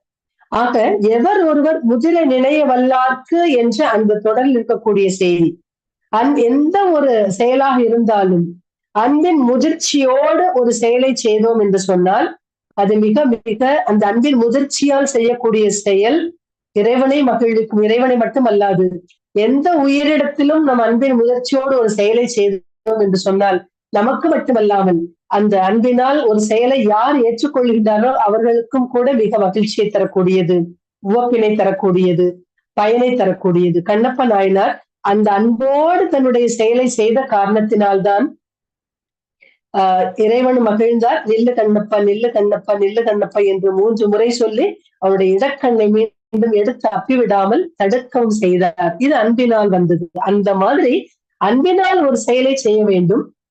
கடவுளுக்கு மட்டும் கிடையாது, எந்த ஒரு செயலா இருந்தாலும், உயிர்களுக்கு நீங்கள் உதவி செய்வதாக இருந்தாலும் கூட, நாம் உதவி செய்வதாக இருந்தாலும் கூட அன்பு வயப்பட்டு ஒரு செயலை செய்ய வேண்டும். அன்பு வயப்பட்டு ஒரு செயலை செய்கின்ற பொழுது அது பல மடங்கு நம்மையும் அல்லாமல் மற்றவர்களை மகிழ்விக்க கூடியது என்பதற்காக இந்த இடத்தில் இதை பகிர்ந்து கொள்ளுகின்றேன். ஆக பக்திமையில் நம்மை முற்றவும் இழந்த ஒரு தனி நிலைமைதான் மிகச்சிறந்த பெருநிலை என்று இந்த இடத்துல காட்டப்படுகின்றது. ஆக இறையொருள் எதனையும் எளிதாக அடைவிக்கும் என்று இந்த செய்யுள் நமக்கு உணர்த்துகின்றது. அடுத்து சோழ மன்னன், அந்த நாளில் சோழ மன்னன் மிக அதாவது ஒவ்வொரு காலகட்டத்திலும் மன்னர்களாக இருக்கின்றவர்கள் அவர்களுடைய அவையிலேயே புலவர்களை அரசவை புலவர்களை தங்களுடைய அவை அலங்கரிக்கக்கூடிய விதத்திலும் சரி, தமிழை வளர்க்கக்கூடிய விதத்திலும் சரி புலவர்களை ஆதரித்து வந்திருக்கின்றார்கள் புரவலர்கள். அப்படி சோழ மன்னனும் ஆதரித்து வந்திருக்கின்றான். இந்த சோழ மன்னனுடைய அவையில் ஔவையார் ஒரு முறை வருகின்றார். இது எந்த சோழ மன்னன் அப்படின்னு சொன்னா சிலர் சொல்லுகின்றார்கள் ஆதித்த சோழனாக இருக்கலாம், ஆதித்தன் குல முதல்வன் என்று சொல்லி ஒரு பாடல் வரும். ஆதித்த சோழன், விஜயாலய சோழன், சிலர் சொல்லுங்க ராஜேந்திர சோழன் என்றும் சொல்ல, முதல் ராஜராஜன் என்றும் சொல்லுகின்றார்கள். அது எப்படி சரியா தெரிய வரல. இது ஆய்வுக்குட்பட்ட ஒரு செய்தி. அதனால் அந்த சோழர் பொதுவாகவே சோழ மன்னன் என்று கொள்ளலாம். அந்த சோழ மன்னனுடையவை மீண்டும் ஒரு சங்கம் கூடியது போல, தமிழ் சங்கம் கூடியது போல உருவாகின்றது. தமிழ் நலத்தால் மாண்புற்று விளங்கியது சோழனுடைய அரசன். அந்த சோழன் ஒரு முறை என்ன செய்தான்னா, ஒரு சோலைக்கு செல்லுகின்ற பூஞ்சோலை வனத்திற்கு செல்லுகின்றான். அங்கு தான் கண்டு மகிழ்ந்ததை நினைத்து பார்ப்பது போன்ற ஒரு நிகழ்வு. என்ன அப்படின்னு சொன்னா, காலார் நடந்து செல்லுகின்றான் சோழ மன்னன் காவிரி கரையோரம். அவன் கண்ட காட்சி என்ன அப்படின்னு சொன்னா, அந்த காவிரி கரையில் ஒரு சங்கானது வாயை திறந்தபடி வானத்தை நோக்கியபடி இருந்ததாம். அதை பார்த்து வியக்கின்றான் சோழன். அதாவது ஒரு சங்கு வாயை திறந்தபடியே வானத்தை நோக்கியபடி இருந்தது. அதை பார்த்து வியப்புற்றவன் அது அடுத்த நிகழ்வு பாருங்க. அப்போது அந்த கரையோரத்து மரத்தினுடைய பூக்களிலிருந்து ஒரு சொட்டு தேன், ஒரு துளி தேனானது அந்த சங்கினுடைய வாயில் விழுகின்றது, சொட்டுகின்றது. இதை பார்த்த உடனே அவனுடைய உள்ளம் பெரிது மகிழ்கின்றது. இயல்பாக நடக்கின்ற ஒரு நிகழ்வு இது. இயற்கையின் கருணையாகத்தான் நாம் கொள்ள வேண்டும். இயற்கையின் கருணையாகிய அந்த அரிய ஆற்றல் அவனுக்கு, அந்த மன்னனுக்கு புலனாகின்றது. இதை அனைத்தை இந்த உலகத்தை, அதாவது தன் நாட்டை பேணி காக்கக்கூடிய ஒரு மன்னன், இந்த இயற்கையானது எப்படி இந்த இயற்கையானது எப்படி இந்த உலகத்தை பேணி காக்கின்றது என்று அந்த பேராற்றலை நினைத்துக்கொண்டு, பேராற்றலினுடைய உயர்வை தன்னுடைய உள்ளத்தில் நினைத்து கொண்டே சென்று அதை போற்றி மகிழ்கின்றான் மன்னன். அது போற்றியவாறே தன்னுடைய அவைக்கு வருகின்றான். அந்த அவனுடைய உள்ளத்தில் அந்த காட்சியே அப்படியே திரும்ப திரும்ப வந்து கொண்டிருக்கின்றது. அந்த அறிவற்ற சங்கு அங்கு அண்ணாந்திருக்க செய்து, அதன் வாயில் தேன் துளியும் விழச் செய்து இன்புறுத்திய அந்த பெருங்கருணை, அந்த இயற்கையினுடைய பெருங்கருணை அவனுடைய உள்ளத்தை ஆட்கொள்ளுகின்றது. அந்த நிலையிலேயே திளைத்தவனாக தன் அரண்மனைக்கு இரவெல்லாம் அந்த காட்சியானது அவனுடைய மனதை விட்டு அகலாமல் இருக்கின்றது. அடுத்த நாள் அதே எண்ணத்தோடு தன்னுடைய நாளோலக்க அவைக்கு சேருகின்றான். அந்த அவைக்கு அரசவைக்கு சேர்ந்த உடனே அவை கூடுகின்றது. அனைவரும் அமர்ந்திருக்கின்றார்கள். அந்த நேரத்தில் அவ்வை பிராட்டி அந்த அவைக்கு வருகின்றாள். சோழ மன்னனை புகழ்ந்து பாடி செல்லலாமே என்று சொல்லி அவைக்கு வருகின்ற புலவர்கள் பலரும் கூடியிருக்கின்றார்கள். அவ்வையும் வருகின்றாள். வந்த உடனே அந்த ஔவையார் சோழனுடைய அவைக்கு மெல்ல நடந்து வருகின்றாள். பார்க்கின்றான் மன்னன். வருக அமர்க என்று சொல்லிவிட்டு அதே சிந்தனையில் இருக்கின்றான். முதல் நாள் கண்ட அதே காட்சியிலேயே அதே காட்சியிலேயே அவனுடைய எண்ணமானது ஓடுகின்றது. ஔவையார் வந்தவர் அமர்வதற்கு இடம் இருக்கின்றதா என்று சுற்றுமுற்றும் தேடி பார்க்கின்றார். அமர்வதற்கு இடம் இல்லை, ஆசனம் இல்லை. அப்போ ஏன்னா ஔவையார் நெடுந்தொலைவு நடந்து வந்தவர். பல நாட்களாக நடந்து சோர்ந்து வந்த அவ்வை பிராட்டி தான் அமர்வதற்கு இடமில்லாமல் தவித்து போகின்றார். தன்னுடைய களைப்பையும் மறந்து ஏன்னா பல நெடுந்தொலைவு நடந்து வந்தவர், இன்னும் கொஞ்சம் தூரம் தானே இருக்குது, சோழ மன்னனை பார்த்து பாடிட்டு போலாமே அப்படின்னு சொல்லிட்டு வர்றார். அப்படி அவனை காண வேண்டும் என்று வந்தவர் அமர்வதற்கு இடம் இல்லாமல் வருக அமர்க என்று சொல்லி வரவேற்க மட்டும்தான் செய்தானே ஒழிய அவன் எந்த ஒரு அதற்கு மாறாக அதற்கு அடுத்து எந்த ஒரு செயலையும் அவன் செய்யாதிருக்கின்றானே என்று ஒரு ஐயப்பாடு அவையினுடைய உள்ளத்தில் எழுகின்றது. ஏன் இவ்வாறு இருக்கின்றான் மன்னன் என்று சொல்லி அவருடைய உள்ளத்தில் வருத்தம் ஏற்படுகின்றது. அந்த வருத்தத்தோடு இந்த பாடலை பாடுகின்றார். கால் நொந்தேன் நொந்தேன் கடுகி வழி நடந்தேன், யான் வந்த தூரம் எளிது அன்று, கூணல் கருந்தேனுக்கு அங்காந்த காவிரி சூழ்நாடா, இருந்தேனுக்கு எங்கே இடம், இருந்தேனுக்கு எங்கே இடம். கால் நொந்தேன் நொந்தேன் கடுகி வழி நடந்தேன், கால் கடுக்க வழி நடந்து வந்தேன், உன்னை காண்பதற்காக வந்து சேர்ந்தேன். நெடுந்தொலைவு நடந்து வந்து உன்னை காண வேண்டும் என்று அவளால் இங்கு வந்து சேர்ந்தேன். நான் வந்த தூரம் எளிது கிடையாது, மிக அரிய ஒரு மிக பெரும் பாதை, நான் கடந்து வந்த பாதை. வருகின்ற பாதைகளில் எல்லாம் யார் யாரெல்லாம் மக்கள் இருக்கின்றார்கள் அத்தனை பேரையும் சந்தித்து விட்டு உன்னையும் சந்தித்து செல்லலாம் என்று, உன்னை பாடி மகிழலாம் என்று சொல்லி வந்தேன். ஆனால் கூணல் கருந்தேனுக்கு அங்காந்த காவிரி சூழ்நாட, கூணல்ல இந்த இடத்துல சங்கு நத்தை, அந்த நத்தையானது கருந்தேனுக்கு அங்காந்த காவிரி சூழ்நாடா, நல்ல செறிந்த தேன், அது கருப்பா இருக்கும். அந்த கருந்தேனுக்கு அங்காந்த வாய் திறந்த காவிரி சூழ்நாடா, அங்காந்த அந்த காவிரி கரையில் அந்த சங்கு என்ன செஞ்சது, அங்காந்து இருந்தது. அப்படி இருக்கக்கூடிய அந்த காவிரி ஆறு பாய்ந்து வளம் கொழிக்கக்கூடிய நாட்டை உடையவனே சோழ மன்னனே, இருந்தேனுக்கு எங்கே இடம், நான் வந்து உன்னை சார்ந்து இருக்கின்றேன், எனக்கு அமர்வதற்கு எங்கே இடம் என்று கேட்கின்றார் ஔவையார். அதுவரையிலும் இந்த சோழனுடைய சிந்தனையில் அவன் கண்ட காட்சி மட்டுமே ஓடிக்கொண்டிருந்தது. அவ்வை பிராட்டி இந்த பாடலை பாடின மாத்திரத்திலேயே அவன் சிந்தித்து பார்க்கின்றான். நான் முதல் நாளில் பார்த்த இந்த காட்சியானது இந்த அவ்வைக்கு எப்படி தெரிந்தது? இதுல இருந்து தெரிய வேணும் தெய்வ புலவர்கள். அது மட்டுமல்லாமல் புலவர்கள் தீர்க்கதரிசிகள் என்பதற்கு இது ஒன்று, முக்காலம் அறிந்தவர்கள் புலவர்கள் என்பதற்கு இதைவிட மிகச்சிறந்த சான்று வேறு என்ன வேண்டியிருக்கு? அதனால் அப்படித்தான் இந்த இடத்துல எடுத்துக்கொள்ள வேண்டும். அப்படி சோழன் வந்தவரை ஔவையார் என்று முதல்ல கவனிக்கல, அவனுடைய மனம் முழுக்க முன்னாளில் அவர் கண்ட அந்த அதிசய காட்சியிலே முழுவதுமாக நிறைந்திருந்தது. இவர் பாடி முடித்தவுடன் தான் தெய்வீக சக்தி வாய்ந்த ஔவையார் தான் என்று அறிந்து கொண்டு வியந்து பாராட்டி அவருக்கு பரிசு பொருளை தந்தது மட்டுமல்லாமல் அவனுடைய மனமும் அளவிலா உவகை அடைந்தது. கண்ட காட்சி அற்புதமான ஒரு பாடலாக வெண்பாவாக பாடி அழித்து விட்டாரே என்று மகிழ்கின்றான் சோழ மன்னன். அப்படி அந்த இனிய காட்சியை தன்னுடைய அவையினருக்கு எடுத்துரைக்கின்றான். அது மட்டுமல்லாமல் அவ்வையினுடைய அந்த ஞான சிறப்பை போற்றுகின்றான் மன்னன். அந்த ஞான சிறப்பை போற்றிவிட்டு மகிழ்கின்றான். சரியான, ஏன்னா பாடி முடிச்சது மட்டும் இல்ல, அவர் எதை நினைத்து வந்தாலும் அந்த நினைத்த காரியம் கைகூடுகின்றது. அவ்வையினுடைய ஞானமும் வெளிப்படுகின்றது.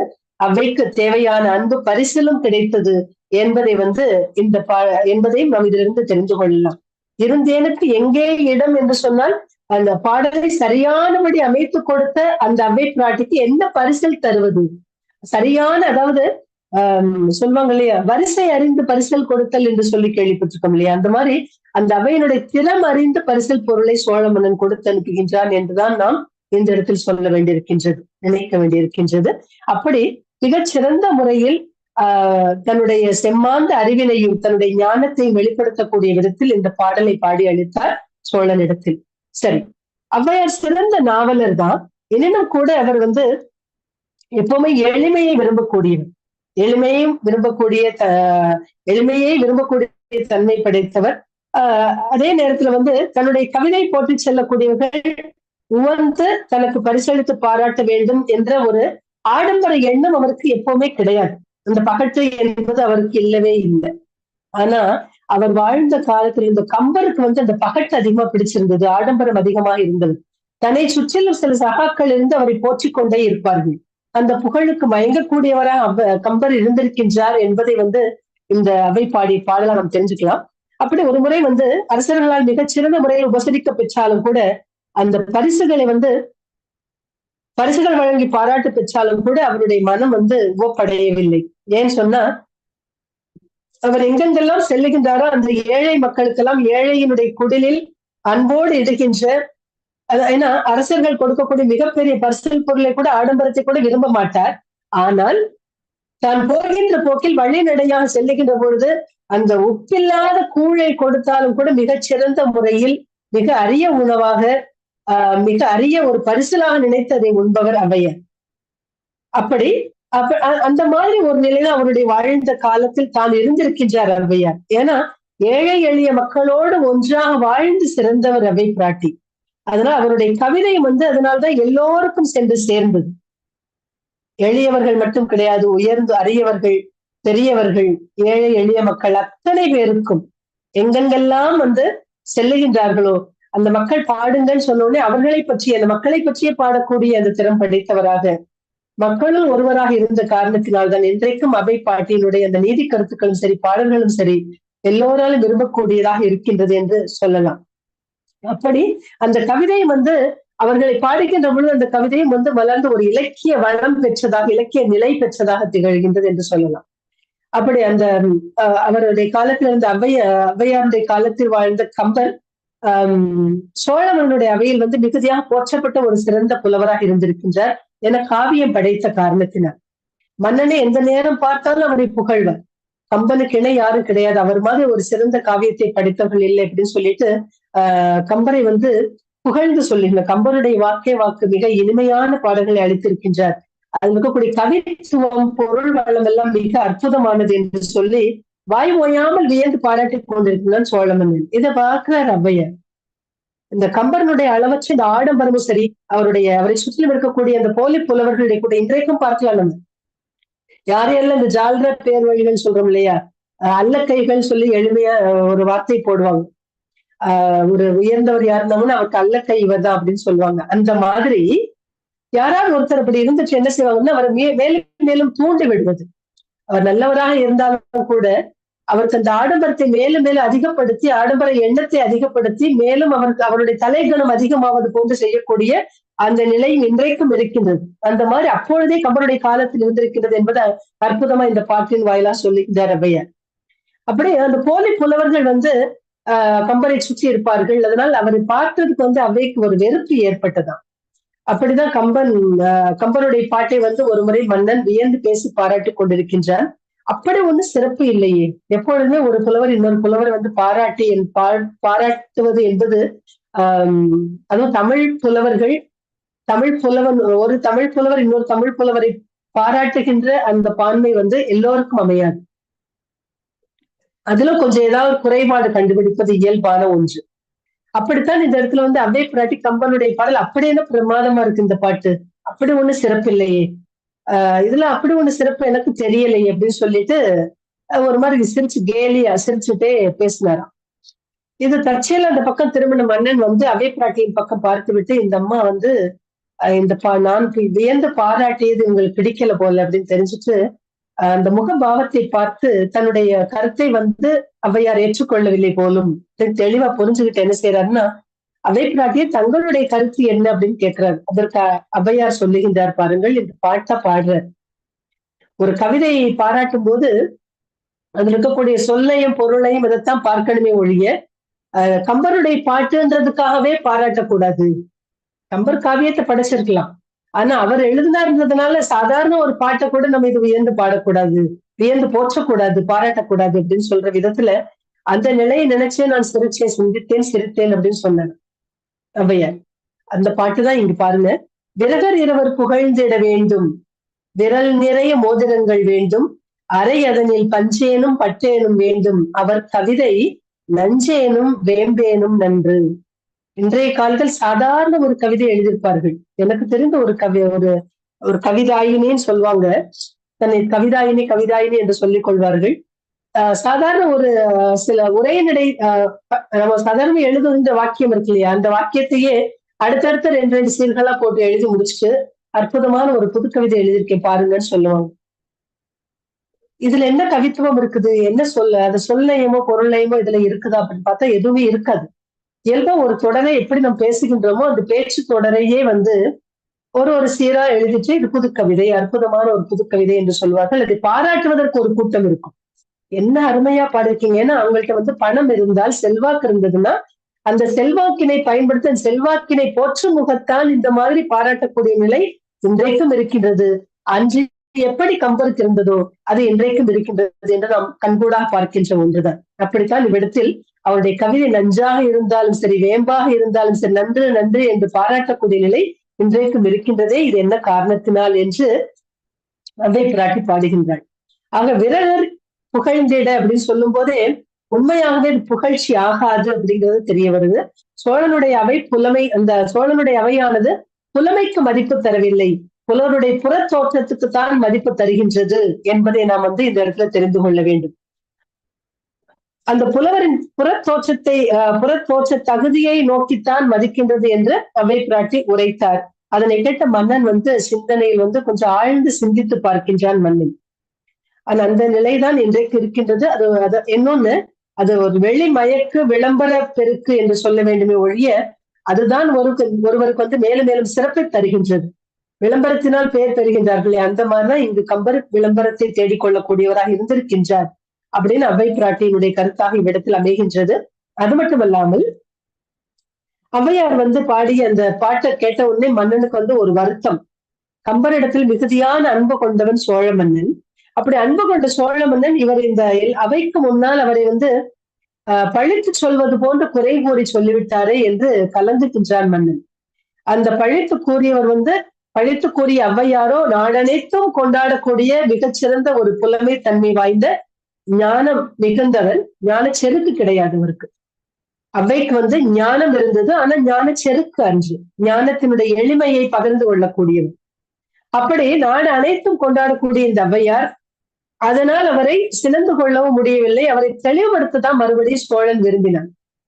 அதனால் கம்பர் வந்து எனக்கு வேண்டியவர், இதுல எந்த ஒரு ஐயம் இல்லை. ஆனாலும் கூட அவரை பாராட்டியது வந்து அவருடைய புலமை நுணுக்கத்தை அறிந்து உரைத்தேனே ஒழிய மற்றபடி வேற எந்த ஒரு மாற்று கருத்தும் கிடையாது. இதுல அவருடைய ஆடம்பரங்களை நினைத்து நான் இதை வந்து சொல்லல. அவரை போல பெரிதான ஒரு காவிய நூலை சிறப்புற அமைத்தவர்கள் யாரும் கிடையாது அப்படின்னு சொன்ன உடனே அதற்கும் அழகான பதிலை தருகின்றார் ஔவையார். எல்லாருக்கும் ஒவ்வொன்று எழுது இல்லையா? அவர் காவியம் எழுதினாரு, வேறு யாராவது இன்னொரு நூல் எழுத போறாங்க அப்படிங்கிற மாதிரி எல்லோருக்கும் ஒவ்வொன்று எழுது என்ற வகையில் அழகான உவமையோடு கூடிய ஒரு அற்புதமான பாடலை பாடுகின்றார். ஒரு வெண்பாவை தந்தார். அந்த பாட்டுதான் வான்குருவியின் கூடு வல்லரக்கு தொன்கரையான், வல்லரக்கு தொல்கரையான் தேன் சிலம்பு யாவருக்கும் செய்யறிதான், யாம் பெரிதும் வல்லோமை என்று வலிமை சொல்ல வேண்டாம் கான், எல்லாருக்கும் ஒவ்வொன்று எழுது. இங்க வந்து தூக்கணாங்குருவி கூடு வந்து என்னதான் பாருங்களேன் பிரிச்சு அந்த சிக்கல் எடுத்துட முடியுமான்னு முடியாது. எப்படி இவ்வளவு அழகா தூக்கணாங்குருவி நல்ல அதாவது மிக அற்புதமாக ஒரு தென்னங்கீச்சிலிருந்து ஒரு நூல் மாதிரி கொண்டு வந்துக்கிறோம். எங்கெங்கெல்லாம் அதற்கு இலைத்தழைகள் கிடைக்குதோ அதுல நூல் மாதிரி இருக்கிறதெல்லாம் கொண்டு வந்து அற்புதமா அது தைத்து ஒரு பெரிய கூடு கட்டிவிடும். அந்த மாதிரி அந்த தூக்கணாங்குருவினுடைய கூடு அது யாராலும் கட்ட இயலாது. அதே போன்று வல் அரக்கு, உறுதியான அரக்கு. ஒரு சில வண்டுகள் வந்து அந்த எங்கெங்கிறதுல மண்ணெல்லாம் கொண்டு வந்து அழகான ஒரு அரக்கு சேர்த்துடும். அரக்கு தொல் கரையான், நல்ல கரையான் பூச்சு, பழமையான அந்த கரையான் பூச்சு. தேன் சிலம்பு, தேன் சிலம்பு யாவருக்கும் செய்யறதால். தேன் என்பது தேன் கூடு, சிலம்பு என்பது சிலந்தி கூடு. இந்த தேன் கூடும் சரி, சிலந்தியினுடைய வலையும் சரி, இது எல்லாமே நம்ம யாருக்குமே வந்து செய்வதற்கு அரியதானது. அந்தந்த அதாவது இப்போ வான்குருவியினுடைய கூடு வந்து ஒரு காகம் கட்டுமானா கட்டாது, ஒரு குயில் கட்டுமானா கட்டாது. அந்த மாதிரிதான் ஒவ்வொன்றும் ஒவ்வொரு உயிருக்கும் அதனுடைய செயல்பாடுகள் அதற்கு தனித்தன்மை வாய்ந்தவையாக அமைந்திருக்கும். அப்படித்தான் கம்பருக்கும் அவருடைய தனித்தன்மை ஒரு காவியம் இயற்றுவதற்கான அது சிறப்பு இருந்திருக்கின்றது. அதுபோல் ஒவ்வொருவருக்கும் ஒவ்வொன்று எளிது. அதற்காக தற்பெருமை பேசிக்கொண்டு தெரிய வேண்டாம். ஒவ்வொருவருக்கும் ஒவ்வொன்று எளிதானது என்று நீங்கள் தெரிந்து கொள்ள வேண்டும் என்ற விதத்தில் அந்த பாட்டை பாடுறார் ஔவையார். அந்த ஔவையாருடைய பாட்டு கருத்தை வந்து அவையும் ஏற்றுக்கொண்டது. அரசனுடைய அவையும் ஏற்றுக்கொண்ட, சோழனும் வந்து ஏற்றுக்கொண்டா இருந்தாலும் கூட அந்த மறுக்க இயலாத ஏற்றுக்கொள்ளக்கூடிய விதத்தில் அந்த பாடல் அமைந்திருந்தது. ஆனால் கூட எப்படியோ தன்பால் வளர்ந்து விட்ட அந்த கம்பர் மீது இருக்கக்கூடிய அந்த பற்று மட்டும், அந்த அன்பு மட்டும், அளவற்ற அன்பு மட்டும் அவரை விட்டு கொஞ்சம் கூட போகல. அதனால வந்து மறுபடியும் சோழனை உணர்ந்து கொண்டு எடுத்து சொல்லுகின்றார், வேறு விதத்தில் சொல்லுகின்றார். இந்த ஔவையார் வந்து எப்ப பார்த்தாலும் இந்த கம்பனை வந்து திரும்ப திரும்ப குறைத்து சொல்லுகின்றாரு, அவருடைய மதிப்பை குறைப்பது போல் பேசுகின்றாரு என்று அறிந்து அந்த சோழன் நிலைமை புரிந்து கொண்டு கம்பருடைய உள்ளத்திலும் புண்பட்டு இருக்கலாம், வருந்தி இருக்கலாம், வருத்தம் ஏற்படலாம். அதனால் கொஞ்சமாவது அதை மாற்றணும் அந்த நிலைமை அப்படின்னு நினைக்கிறார் மன்னன். அதனால மறுபடியும் அவர் புகழ ஆரம்பிக்கிறான், கம்பரை புகழ்ந்து பேச ஆரம்பிக்கின்றார். அந்த கம்ப நாடுகளுடைய அந்த ராமாயண பெருமை வந்து நம்மால் மறக்க முடியல. அவர் வந்து ஒரு பிறவி கவிஞர்னே சொல்லலாம் அப்படின்னு அந்த மேலும் வந்து இந்த பிறவி கவிஞர் என்று சொன்ன உடனேயே ஔவையாருக்கு கோபம் தலைக்கு ஏறுகின்றது. எப்படி பிறவி கவிஞர்னு சொல்ல முடியவர் அப்படிங்கிற மாதிரி. ஏன்னா அவரை விட மற்றவங்க எல்லாம் அவரை பிறவி கவிஞர் சொன்ன மற்றவங்களோட தாழ்த்தி சொன்ன மாதிரி ஆயிடுமே அப்படிங்கிறதுக்காக இந்த நிலையை அந்த மன்னனுக்கு ஏற்பட்ட அந்த நிலையை வந்து மாற்றணும்னு நினைக்கிறார் ஔவையார். அதனால் அழகான ஒரு பாடல் பாடுகின்றார். சித்திரமும் கைப்பழக்கம், செந்தமிழும் நாப்பழக்கம், வைத்ததொரு கல்வி மனப்பழக்கம், நித்தம் நடை நடைப்பழக்கம், நட்பும் தயையும் கொடையும் பிறவி குணம். இந்த இடத்துல பாத்தீங்கன்னா இந்த நட்பும் தயையும் கொடையும் பிறவி குணம், இந்த மூன்றுமே வந்து யாருக்கு இல்ல, பிறவியிலேயே கம்பனுக்கு இல்லையோ அப்படிங்கிற மாதிரி சொல்லியிருப்பார் ஔவையார். ஒரு சிறந்த சித்திரக்காரன், ஓவியம் வரையக்கூடியவன், ஒருவனை போற்றுகின்றோம். அவனுடைய ஆற்றல் வந்து அவனுடைய தளராத அந்த பயிற்சியில் தான் இருக்குது. திரும்ப திரும்ப நாமே வந்து முதல்ல வரையும் போது பரவாயில்லாம இருக்கும், திரும்ப திரும்ப திரும்ப திரும்ப பயிற்சி செய்கின்ற பொழுது அழகான ஓவியம் நாம வரையலாம். அதே மாதிரி செந்தமிழ் சிலர் பேசுகின்ற பொழுது பார்த்திருப்பீங்க, அழகான தமிழ் பேச்சாளர்களாக இருப்பார்கள். அந்த அழகரம் வந்து வரவே வராது. ஒருத்தன் பேசும்போது இந்த வார்த்தையை சொன்னாங்க ஒரு மேடையில், ஒரு புத்தக திருவிழா அன்னைக்கு ஒரு அம்மா பேசுறாங்க, வாழ வாழ வீடு அப்படின்னாங்க. வாழ வாழ வீடு. இந்த தொடர் வந்து ஒரு ஆட்டோல பின்னால் எழுதி போட்டிருந்தாங்க. அதை பார்த்துட்டு இந்த மாதிரி வாழ வீடு அப்படின்னு சொல்ல அந்த தொடர் வந்து எல்லாருக்கும் ஆனது அப்படிங்கிற மாதிரி அந்த செய்தியை வந்து கொஞ்சம் விளக்கமா எடுத்து சொன்னாங்க அந்த அம்மா. இந்த வாழ வீடு என்ற அந்த தொடரை சிறந்த முறையில் எப்படி உச்சரிக்க வேண்டுமோ அந்த முறையில் உச்சரித்து பழக வேண்டும். அது வந்து பிறவியிலேயே, அதாவது பேசிக், அதாவது அடிப்படையிலேயே அந்த பயிற்சி இருக்கணும். அந்த சொல்லக்கூடிய பயிற்சியானது அடிப்படையிலேயே வந்ததுனாதான், அதாவது சொல்லுவாங்க இல்லையா, இளமையிலேயே அந்த தவறை திருத்திக் கொள்ள வேண்டும், இல்லை என்றால் பெரியவங்களானது திருத்திக்கிறது கஷ்டம். அது வந்து வளர்ந்த பின்னர் அந்த வார்த்தையை திரும்ப திரும்ப சொல்லி பார்த்தாலும் கூட இயல்பாகவே அவர்களுக்கு என்ன மாதிரி அந்த சொல்ல தோன்றுமோ அது போலத்தான் சொல்வார்கள். அப்படித்தான் இந்த இடத்துல வந்து செந்தமிழும் நாப்பழக்கம், செந்தமிழை எப்படி நம் நாப்பயிற்சியினால்தான், செந்தமிழினுடைய தேர்ச்சி வந்து நாவின் பழக்கத்தால் வருவதுதானே ஒழிய வேறு கிடையாது. அதனால் நாவை வந்து எப்படி பயன்படுத்த வேண்டுமோ, ஒரு சொல்லை உச்சரிப்பதற்கு அது பயன்படுத்த வேண்டும். அப்படி இருந்தால்தான் அந்த தமிழ் சிறந்த தமிழ் வந்து, தமிழை அவர்களால் வந்து பேச முடியும், உச்சரிக்க முடியும், வார்த்தைகளை உச்சரிக்க முடியும். வைத்ததொரு கல்வி மனப்பழக்கம், வைத்ததொரு கல்வி மனப்பழக்கம்னா சேமித்து வைத்த அந்த ஒப்பற்ற கல்வி செல்வமானது நம்முடைய மனப்பழக்கத்தால் உருவாவது. நித்தம் நடையும் நடைப்பழக்கம், நடை என்பது இந்த இடத்துல ஒழுக்க நிலை. நித்தம் நடையும், நாள்தோறும் நடத்தையில் முறையாக பழகக்கூடிய அந்த முறையானது நடையில் திறமையை தருவது, ஒழுக்கத்தில் திறமையை தருவது. அந்த ஒழுக்க நிலையானது மேலும் மேலும் மேம்படும். ஆனால் நட்பு என்று சொல்லக்கூடிய அந்த நண்பர்களை சேர்த்துக் கொள்ளக்கூடிய முறை, தயை என்று சொல்லக்கூடிய அந்த கருணை பண்பு, இரக்க குணம், அதே நேரத்துல கொடை, கொடுக்கின்ற அந்த குணம். நட்பு, தயை, கொடை, இந்த மூன்றுமே வந்து ஒருவருக்கு பிறப்பில் இருந்து வரக்கூடியது. ஐயா 10 நிமிடங்கள் எடுத்துக்கலாமாங்க ஐயா? 15 நிமிடங்கள் எடுத்துக்கலாம் ஐயா? அம்மா ஒரு 10 நிமிடம், 9:10க்கு முடிச்சிருங்கம்மா. சரிங்க சரிங்க, நன்றிங்க. இப்படி நட்பு, தயை, கொடை, இந்த மூன்றுமே வந்து இது வந்து பிறவியிலேயே வரக்கூடிய குணங்கள். இந்த மூன்றுமே வந்து பிறப்பிலே வரக்கூடியது. கம்பர் தன்னுடைய புலமையினை பழக்கத்தால் படித்தது என்று தெரிந்து கொள்ளலாமே ஒழிய, பிறவி குணங்களாக இருக்கக்கூடிய நட்பு, தயை, கொடை, இந்த மூன்றுமே வந்து அவருக்கு அவர்பால் நம்மால் காணப்பட முடியாதவை, காணப்படாதவை என்று சுட்டிக்காட்டி பழிக்கின்றார் ஔவையார். இந்த விவாதம் மேலும் மேலும் சூடு பிடிக்க தொடங்கி விடுகின்றது. இதை பார்த்த மன்னன் இந்த ஒரு தர்ம சங்கடத்திற்கு உள்ளாகின்றான் சோழ மன்னன். அதனால் அவருடைய பேச்சில் உண்மை, ஔவைக்குரிய கூற்று உண்மையானது. அதனால் அதே நேரத்தில் கம்பரை அடியோடு மட்டம் தட்டிடவும் கூடாது, அதே நேரத்துல எதிர்ப்பதற்கு மனமும் இல்லை. ஏன்னா ஔவையார் பொறுமை வடிவானவர். அவர் கம்பரை வம்புக்கு இழுக்கிற மாதிரி தெரியல. அவருடைய பேச்சிலும் செயலிலும் என்ன மாதிரி உணர்வு இருக்கின்றது என்று தெரிந்து கொண்டு ஔவையார் இதை சொல்றார். அதனால் அது மேலும் வளர்க்க விரும்பவில்லை ஔவையார் சரி மன்னன் விரும்பவில்லை. அதனால் என்ன செய்யறாருன்னா, சரி இப்பொழுது ஏதாவது நீங்க பாடுங்களை, யார் சிறந்த புலவர்கள் என்று தெரிஞ்சுக்கலாமே, ஒரு பாட்டு பாடுங்களேன் அப்படின்னு சொல்றார் மன்னர் சொல்லுகின்றார்.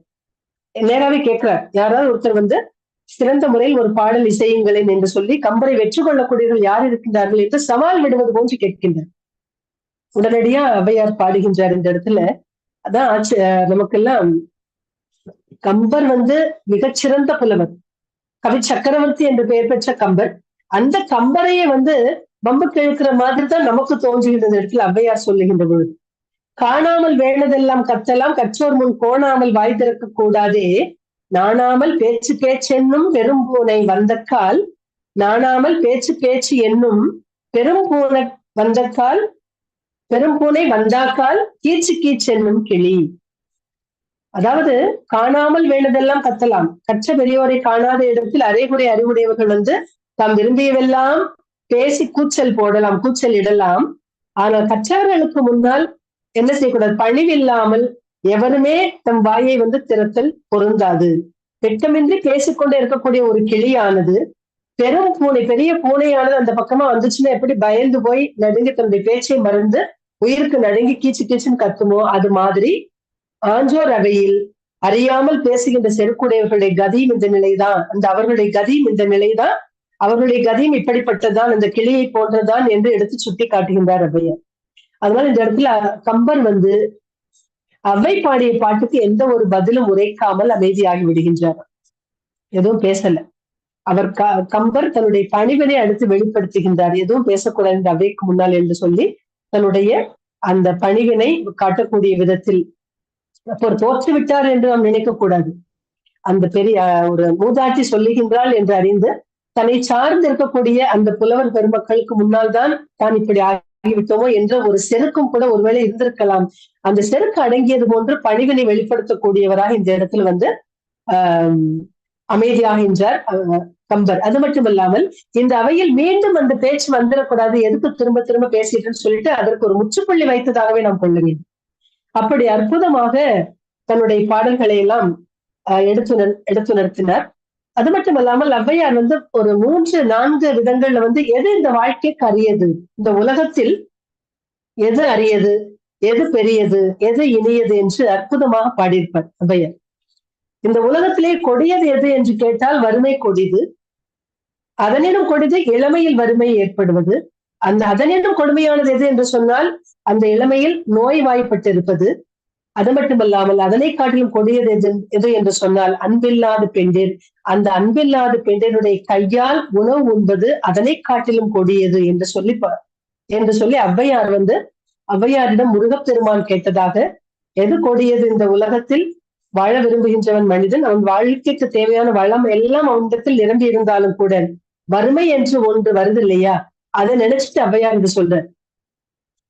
அந்த ஞான பண்டிதனாகிய முருகப்பெருமான் கூறுகின்ற கேட்ட கேள்விக்கு உலகில் கொடியது எது என்று கேட்ட மாத்திரத்தில் இப்படி அற்புதமான ஒரு பாட்டை பாடி முடித்திருக்கின்றார் ஔவையார். கொடியது கேட்கின் நெடிய வெவ்வேலாய், நெடிய வெவ்வேலோய், கொடிது கொடிது வறுமை கொடிது, அதனினும் கொடிதே இளமையில் வறுமை, அதனினும் கொடிதே ஆற்றோனா கொடுநோய், அதனினும் கொடிதே அன்பில்லா பெண்டிர், அதனினும் கொடிதே என்புற அவள் கையில் உண்பதுதானே என்று பாடியிருப்பார். ஆக எது மிக கொடுமையானது என்று சொன்னால் அன்பற்ற தன்னுடைய மனைவி உணவு பரிமாறுகின்றாலே அந்த உணவினை உண்பது கொடுமையானது என்று சொல்லி முடித்திருப்பார். இதுல பெண்களுடைய பெண்மையினுடைய அவசியத்தை, பெண்மையை போற்ற வேண்டியதனுடைய அவசியத்தை அவ்வை பிராட்டி எடுத்து நிறுத்தியிருக்கின்றார். பெண்களை இழிவுபடுத்துகின்ற ஆண் மக்கள் இருக்கின்றார்கள், அந்த இழிவுபடுத்தக்கூடிய நிலை அந்த இழிவுபடுத்தக்கூடிய நிலை முற்றமாக நிற்க வேண்டும். அந்த பெண்மைக்கு உயர்வு தரக்கூடிய ஒரு பெருமாட்டியாக அவை பிராட்டி இருந்திருக்கின்றாள் என்று இந்த இடத்துல பெண்களுக்கு விடுத்துள்ள ஒரு எச்சரிக்கையாகவும் இருக்கின்றது என்று பார்க்கின்றோம். அதனால் இதனை பெண்கள் அவசியம் உணர்தல் வேண்டும். ஆண்களும் நினைவில் கொண்டு போற்ற வேண்டும். பெண்ணை மதிக்க வேண்டும். மதிக்காத காரணத்தினால்தான் அவள் அன்பற்றவளாக இருக்கின்றாள். அவருடைய உள்ளத்தில் அன்பு எழக்கூடிய விதத்தில் அந்த ஆடவர்கள் நடந்து கொள்ள வேண்டும் என்ற விதத்திலும் இதை எடுத்து நிறுத்துகின்றார் ஔவையார். எது இனியது என்று சொன்னதற்கு இனியது கேட்கின் தனி நெடு வேலோய் இனியது இனியது ஏகாந்தம் இனிது இனிது இனிது ஏகாந்தம் இனிது ஏகன் அநேகன் என்றெல்லாம் சொல்லி கேள்விப்பட்டிருக்க. சும்மா இரு சொல்லற என்று வள்ளலாருடைய கூற்றும் தெரியும் நமக்கு. அதனால் அமைதியாக இருப்பது ஏகாந்தம் மிக இனியது. அதனை காட்டிலும் இனியது எது என்று சொன்னால் ஆதியை தொழுவது. ஆதியை தொழுவதை காட்டிலும் அறிவினரை சேர்தல், அறிவார்ந்த சான்றோர் பெருமக்களை சேர்வது இனியது. அதனை காட்டிலும் அறிவுள்ளாரை கனவிலும் நனவிலும் காண்பது இனிதானது என்று பாடியிருப்பார் ஔவையார். அந்த கனவிலும் நனவிலும், ஏன்னா அறிவுடையவர்களை கனவிலும் நனவிலும் காட்சியில் கண்டு கொண்டிருப்பதே மிக இனிமையானது. அவர்களோடு சேர்ந்திருப்பது, அந்த நல்ல சிறந்த கவிஞர்கள் சான்றோர்களை அறிவோர்களை இணங்கி இருப்பது மிக மிக இனிமையான ஒன்று. அவர்களோடு பேசி அளவலாவி மகிழ்ந்தாலே நம்முடைய உள்ள மகிழும் என்பதை இந்த இடத்துல அறிவுடையரை சார்ந்திருத்தல் இனிமையானது என்று கடைசியில் அதுதான் இனிமையானது என்று சொல்லி முடித்திருப்பார் ஔவையார். அடுத்து பெரியது எது என்று கேட்டால் அதற்கும் அழகானதொரு பதிலை தருகின்றார் அவ்வை பிராட்டி. பெரியது கேட்டின் எரிதவள் வேலோய் பெரியது பெரியது புவனம் பெரியது புவனமோ நான்முகன் படைப்பு நான்முகன் கரியமால் உந்தையில் வந்தோன் கரியமாலோ அலைகடல் துயின்றோன் அலைகடல் குறுமுனி அங்கையில் அடக்கம் குறுமுனியோ கலசத்தில் பிறந்தோன் கலசமோ புவியில் சிறு மண் புவியோ அரவினுக்கு ஒருதலை பாரம் அறவோ உமையவள் சிறுவிரல் மோதிரம் உமையோ இறைவன் பாகத் தொடுக்கம் இறைவரோ தொண்டர் உள்ள தொடுக்கம் தொண்டர் தம் பெருமை சொல்லவும் பெரிதே. ஆக எது பெரியது என்று சொன்னால் அடியவர்களை வணங்குவது. அடியார்தான் பெரியவர். இந்த உலகத்தில் அடியார்தான் பெரியவர். அதனாலதான் திருத்தொண்டர் திருவந்தாதியில் நம்பியாண்டார் நம்பி சொல்லுகின்ற பொழுது அடியார்க்கும் அடியேன் என்று சொல்லியிருப்பார். அந்த அடியவர்களை அவர்கள்தான் பெரிய, இந்த உலகத்திலே மிக பெரியவர்கள் அவர்கள்தான்.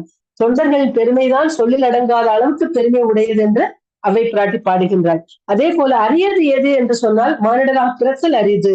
அதிலும் கூட முக்கியமாக எந்த ஒரு குறைபாடும் இல்லாது பிறக்கின்ற முறை, அதிலும் மிக முக்கியமானது எது என்று சொன்னால் ஞானம் கல்வியும் பெறல் அரிது. ஞானம் கல்வி பெற்றாலும் கூட தானம் தவம் தரித்தல் அரிது. தானம் தவம் தரித்தார்க்கு அல்லது வானவர் நாடு வழி தருவாதே என்று பாடியிருப்பார். ஆக இதுல தானம் தவமும் மேற்கொள்ளல் தான் மிக அரிய பேரு. வள்ளுவர் சொல்லியிருப்பார் இல்லையா, தவம் தானத்தை விட சிறந்தது வாய்மை என்று சொல்வார். அந்த அறச்செயலுக்கெல்லாம் காரணமானது அந்த அறநிலை பின்பற்றுவதற்கு அந்த தானம் தவம் என்று பார்க்கின்ற பொழுது தான் பெற்ற செல்வத்தை தானமாக கொடுப்பதும் தவ நிலையில் அமைதியாக இருந்து சும்மா இருந்து சொல்லற சும்மா இருப்பதும் நல்லது. இதுதான் ஒருவருக்கு அரியதான ஒரு பேரு என்று அவை பிராட்டி பாடுகின்றார். இப்படி பல்வேறு விதமான அருள் உரைகளை அவை பிராட்டி இந்த உலகத்திற்கு அளித்திருக்கின்றாள். அவற்றையெல்லாம் நம்முடைய வாழ்க்கையில் பின்பற்றி வாழ்ந்தோம் என்று சொன்னால் வாழ்வு சிறக்கும் என்று கூறி இதுகாரும் உரையை கேட்டமைக்கு அத்தனை அன்பர்களுக்கும் என்னுடைய நன்றியை உரித்தாக்கிக் கொண்டு உரையை நிறைவு செய்கின்றேன். நன்றி, வணக்கம். அன்பும் நன்றியும் அம்மா. ஏறக்குறைய ஔவையின் அருளுரைகள் என்கின்ற அந்த இனிய தலைப்பில் ஔவையினுடைய அந்த தனிப்பாடல் திரட்டுகளில் இருந்த செய்திகளை திரட்டி மிக அழகாக உரை வழங்கி இருக்கிறீர்கள். கம்பன், அதாவது தொடர்ச்சியாக வந்த அந்த பாடல்கள் ஒன்றோடு ஒன்று வரலாற்று நிகழ்வுகளோடு புனையப்பட்டதாக பல்வேறு காலகட்டங்களில் எழுந்த பாடல் என்றாலும் கூட அது ஒரு தொகுப்புக்காக ஒன்றோடு ஒன்று ஒப்புமைப்படுத்தி சொல்கின்ற அந்த பாங்கு இருக்கிறது. ஔவையோடு திருவள்ளுவர் பிறந்தார் எழுவர் என்பதெல்லாம் அந்த கர்ண பரம்பரை செய்திகள் என்று சொல்வார்கள், செவிவெளி செய்திகள். அதற்கான சான்றுகள் என்பது இல்லை, தொடர்ச்சியாக சொல்லப்பட்டு வருகின்ற செய்திகள். அது தொடர்பாக அவருடைய வரலாறு தொடர்பான செய்தியிலும் கூட அப்படியாக ஒரு புனைவு இருக்கிறது. ஔவையார் என்கின்ற அந்த திரைப்படத்திலும் கூட திருவள்ளுவரையும் ஔவையாரையும் உடன்பிறப்பாளராக காட்டுகின்ற அந்த பழக்கம் இருந்திருக்கிறது. இவை ஒரு புறம். தொடர்ந்து இந்த பாடல்களை பாடிய அவ்வை பிற்காலத்தவர் என்பதற்கான சான்றுகள் நிறைய இருக்கின்றன. விநாயகரை பற்றிய பாடல் தாங்கள் எடுத்து சொன்ன பொழுது, விநாயகருடைய வழிபாடு என்பது மிக பிற்காலத்தில் வந்தது தமிழகத்திற்கு. ஆகவே அவரை பற்றி பாடுகின்றவர் பிற்காலத்து ஔவையாராகத்தான் இருக்க முடியுமே தவிர அவர் சங்க காலத்து ஔவையாராக இருக்க இயலாது என்பதற்கான சான்று. அந்தந்த காலகட்டங்களில் அவரவர்களுக்கு என்ன சிந்தனை, அவரவர்கள் வாழ்ந்த காலகட்டங்களில் இருக்கின்ற சமூக நிகழ்வுகள், இந்த சமூக நிகழ்வுகளில் இருக்கின்ற செய்திகளை அடுத்த கட்டத்திற்கான தன்னுடைய செய்திகளோடு எப்படி ஒப்புமைப்படுத்தி கடத்துவது என்கின்ற நிலையில் அந்த காலத்தின் கண்ணாடி, பாடல் கவிதைகள் என்பது, கவிஞர்கள் என்பது காலத்தின் கண்ணாடி என்று சொல்வார்கள். அந்த காலத்தின் கண்ணாடியாக ஔவையாருடைய காலங்களில் வாழ்ந்த இருந்த செய்திகளை ஒன்றன் பின் ஒன்றாக தொகுத்து ஒன்றோடு ஒன்று ஒப்புமைப்படுத்தி மிக அழகாக உரை வழங்கி இருக்கின்ற மதிப்புக்குரிய சரஸ்வதி அம்மா அவர்களுக்கு, ஆய்வியல் அறிஞர் சரஸ்வதி அம்மா அவர்களுக்கு நிறைந்த வாழ்த்துக்களை உரித்தாக்கி மகிழ்கின்றோம். இந்த உரையின் தொடர்பான பின்னூட்ட உரையை இருவர் வழங்கலாம். ஒருவர் 2 நிமிடம் மட்டும் எடுத்துக்கொண்டு பின்னூட்ட உரை வழங்க அன்போடு வேண்டுகிறேன். வணக்கம் ஐயா. வணக்கம் ஐயா. பல காலங்களிலே பல ஔவையார்கள் இருந்த செய்தி நமக்கு நன்றாகவே தெரிந்து கொள்ள முடியும். சங்ககால ஔவையார் ஒரு புரட்சி பெண்ணாக இருந்திருக்கிறார். பெண்ணுரிமைக்கு குரல் கொடுத்திருக்கிறார். பெண்களை அடிமைப்படுத்துவதையெல்லாம் தவிர்த்திருக்கிறார். அவர்களுடைய அந்த உணர்ச்சிகளையும் வெளிப்பாடுகளையும் அருமையாக வெளிக்கொண்டு வந்து பாடல்களிலே வடித்திருப்பார். இன்னும் சில ஔவையார் இந்த மர வீரத்தை போற்றி புறநானூறு பாடல்களில் எல்லாம் பல பதிவுகள் நாம் பார்க்க முடிகிறது. ஆக ஔவையாரை உயரத்தில் வைத்துதான் நாம் பார்த்து பழகி இருக்கிறோம். அவர் தமிழருக்கு தெய்வம், தமிழுக்கும் தெய்வம் தான். அதில் எந்த மாறுபாடும் இல்லை. பெரும்பாலும் இந்த வளர்ந்து புகழ் பெற்றவர்களை ஒரு சில கதைகள், புனைவுகள் கதைகளோடு சொல்லி காட்சிப்படுத்துதல் என்பது ஒரு தொடர்கதையாகவே இருந்து கொண்டிருக்கிறது. இவர் எங்கள் சமயத்தினர், எங்கள் நாட்டினர், எங்கள் குலத்தவர் என்றெல்லாம் சொல்லி அவரை ஏதோ ஒரு சமயத்துடன் சிக்க வைத்து அந்த சமய வளர்ச்சிக்கு அவர்களை பயன்படுத்துவது என்பது காலத்தின் பொழுதுபோக்காக நாம் பார்த்து கொண்டிருக்கிறோம். ஆதி என்ற அம்மைக்கும் பகவன் என்ற அம்மைக்கும் கூட இவர் பிறந்தார் என்று சொல்லுவது ஏற்றுக்கொள்ள முடியாதது. அது போல இன்னும் நிறைய செய்திகளை நாம் சொல்லலாம்.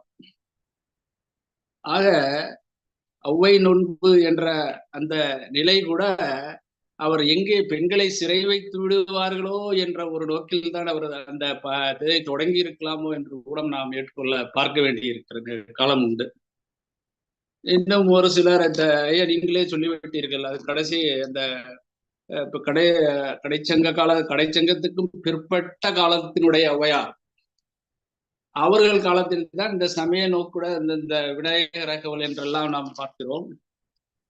துங்கக்கரிமுகத்து தூம்பணியே என்றெல்லாம் சொல்லி சில செய்திகளை எல்லாம் அந்த பாடல்களை முன்னுக்கு கொண்டு வந்து வைத்து அவரை ஏதோ முற்கால ஔவையாராக காட்டி கொண்டு நினைத்து கொண்டிருக்கிறார்கள்.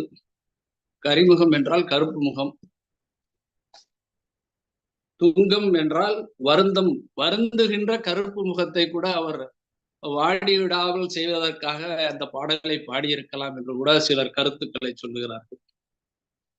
ஆக கற்றோர்களை நாம் வளைந்து ஏற்றுக்கொள்ளுவ வேண்டும் என்பதை நாம் என்றென்றும் கொண்டு அவரை ஒரு சில நிலைகளுக்குள் அடக்கிவிடக்கூடாது என்ற கருத்து பார்வையோடு என்னுடைய உரையை முடித்துக் கொள்கிறேன். நன்றி. அன்பும் நன்றியும் ஐயா. இந்த பாடல்கள் பொதுவாக ஔவையாரின் பெயரில் இருக்கின்ற பாடல்கள் அவை. எனவே அவை பாடியதாக, அவை சொன்னதாக சொல்லுகின்ற பொழுது அந்த பாடல்களை சொல்லி அந்த பாடல்களுடைய ஆசிரியரைத்தான் நாம் சொல்ல வேண்டியது இருக்கிறது. அந்த இடத்தில் வேறு ஒருவரை போட்டு சொல்ல இயலாது. இது ஒரு புறம். துங்க கரிமுகம், துங்கம் கரி என்றால் கருப்பு, உலகத்திலேயே மிகச் சிறந்த அழகும் வலிமையும் மிக்க எது என்றால் அது கருப்பு தான் என்று ஆய்வாளர்களுடைய கருத்து, அறிவியல் பூர்வமான கருத்து. ஆகவே துங்கம் என்பது தொங்கிக் கொண்டிருப்பது என்று அது பெயர். துங்க கரிமுகம் என்பது தொங்கிக் கொண்டிருக்கின்ற தும்பிக்கையுடைய கரிய முகம் என்றுதான் அதற்கு பொருளாக இருக்கிறது. இதுவரை அப்படித்தான் நான் படித்திருக்கிறேன். எந்த துங்கம் வருத்தம் கரி கருப்பு என்பது கருப்பு முகத்துக்கு வருத்தம் பெறும் வருவது கிடையாது என்றே கருதுகிறேன்.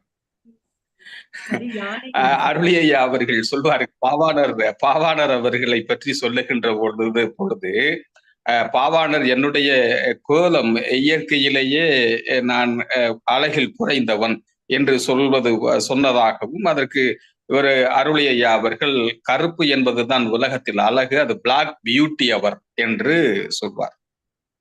இப்படியான ஒரு செய்தி இருக்கிறது. மகிழ்ச்சி ஐயா, மகிழ்ச்சி. அன்பும் நன்றியும் தமிழ் செம்மல் முத்துமணி ஐயா அவர்களுக்கு நன்றி.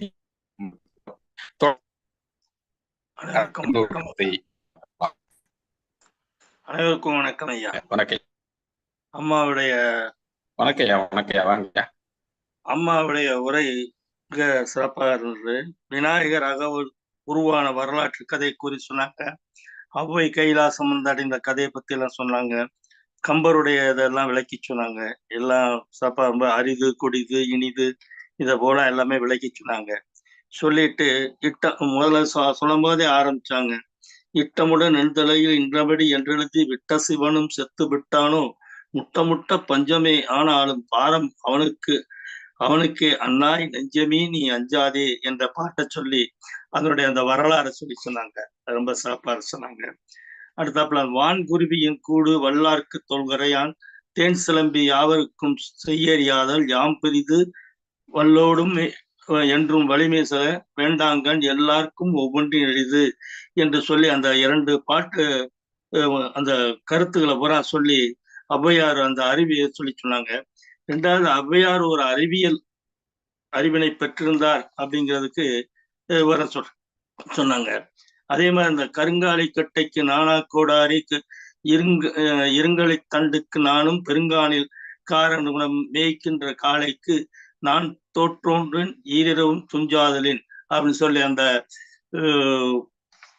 அவங்க நாவாப்பழம் சுட்ட பழம் வேண்டுமா சுடாத பழம் வேண்டுமா அப்படின்னு கேட்டதுக்கு வருந்தி சொன்னதா சொல்லி இந்த பாட்டையும் சொல்லி சொன்னாங்க.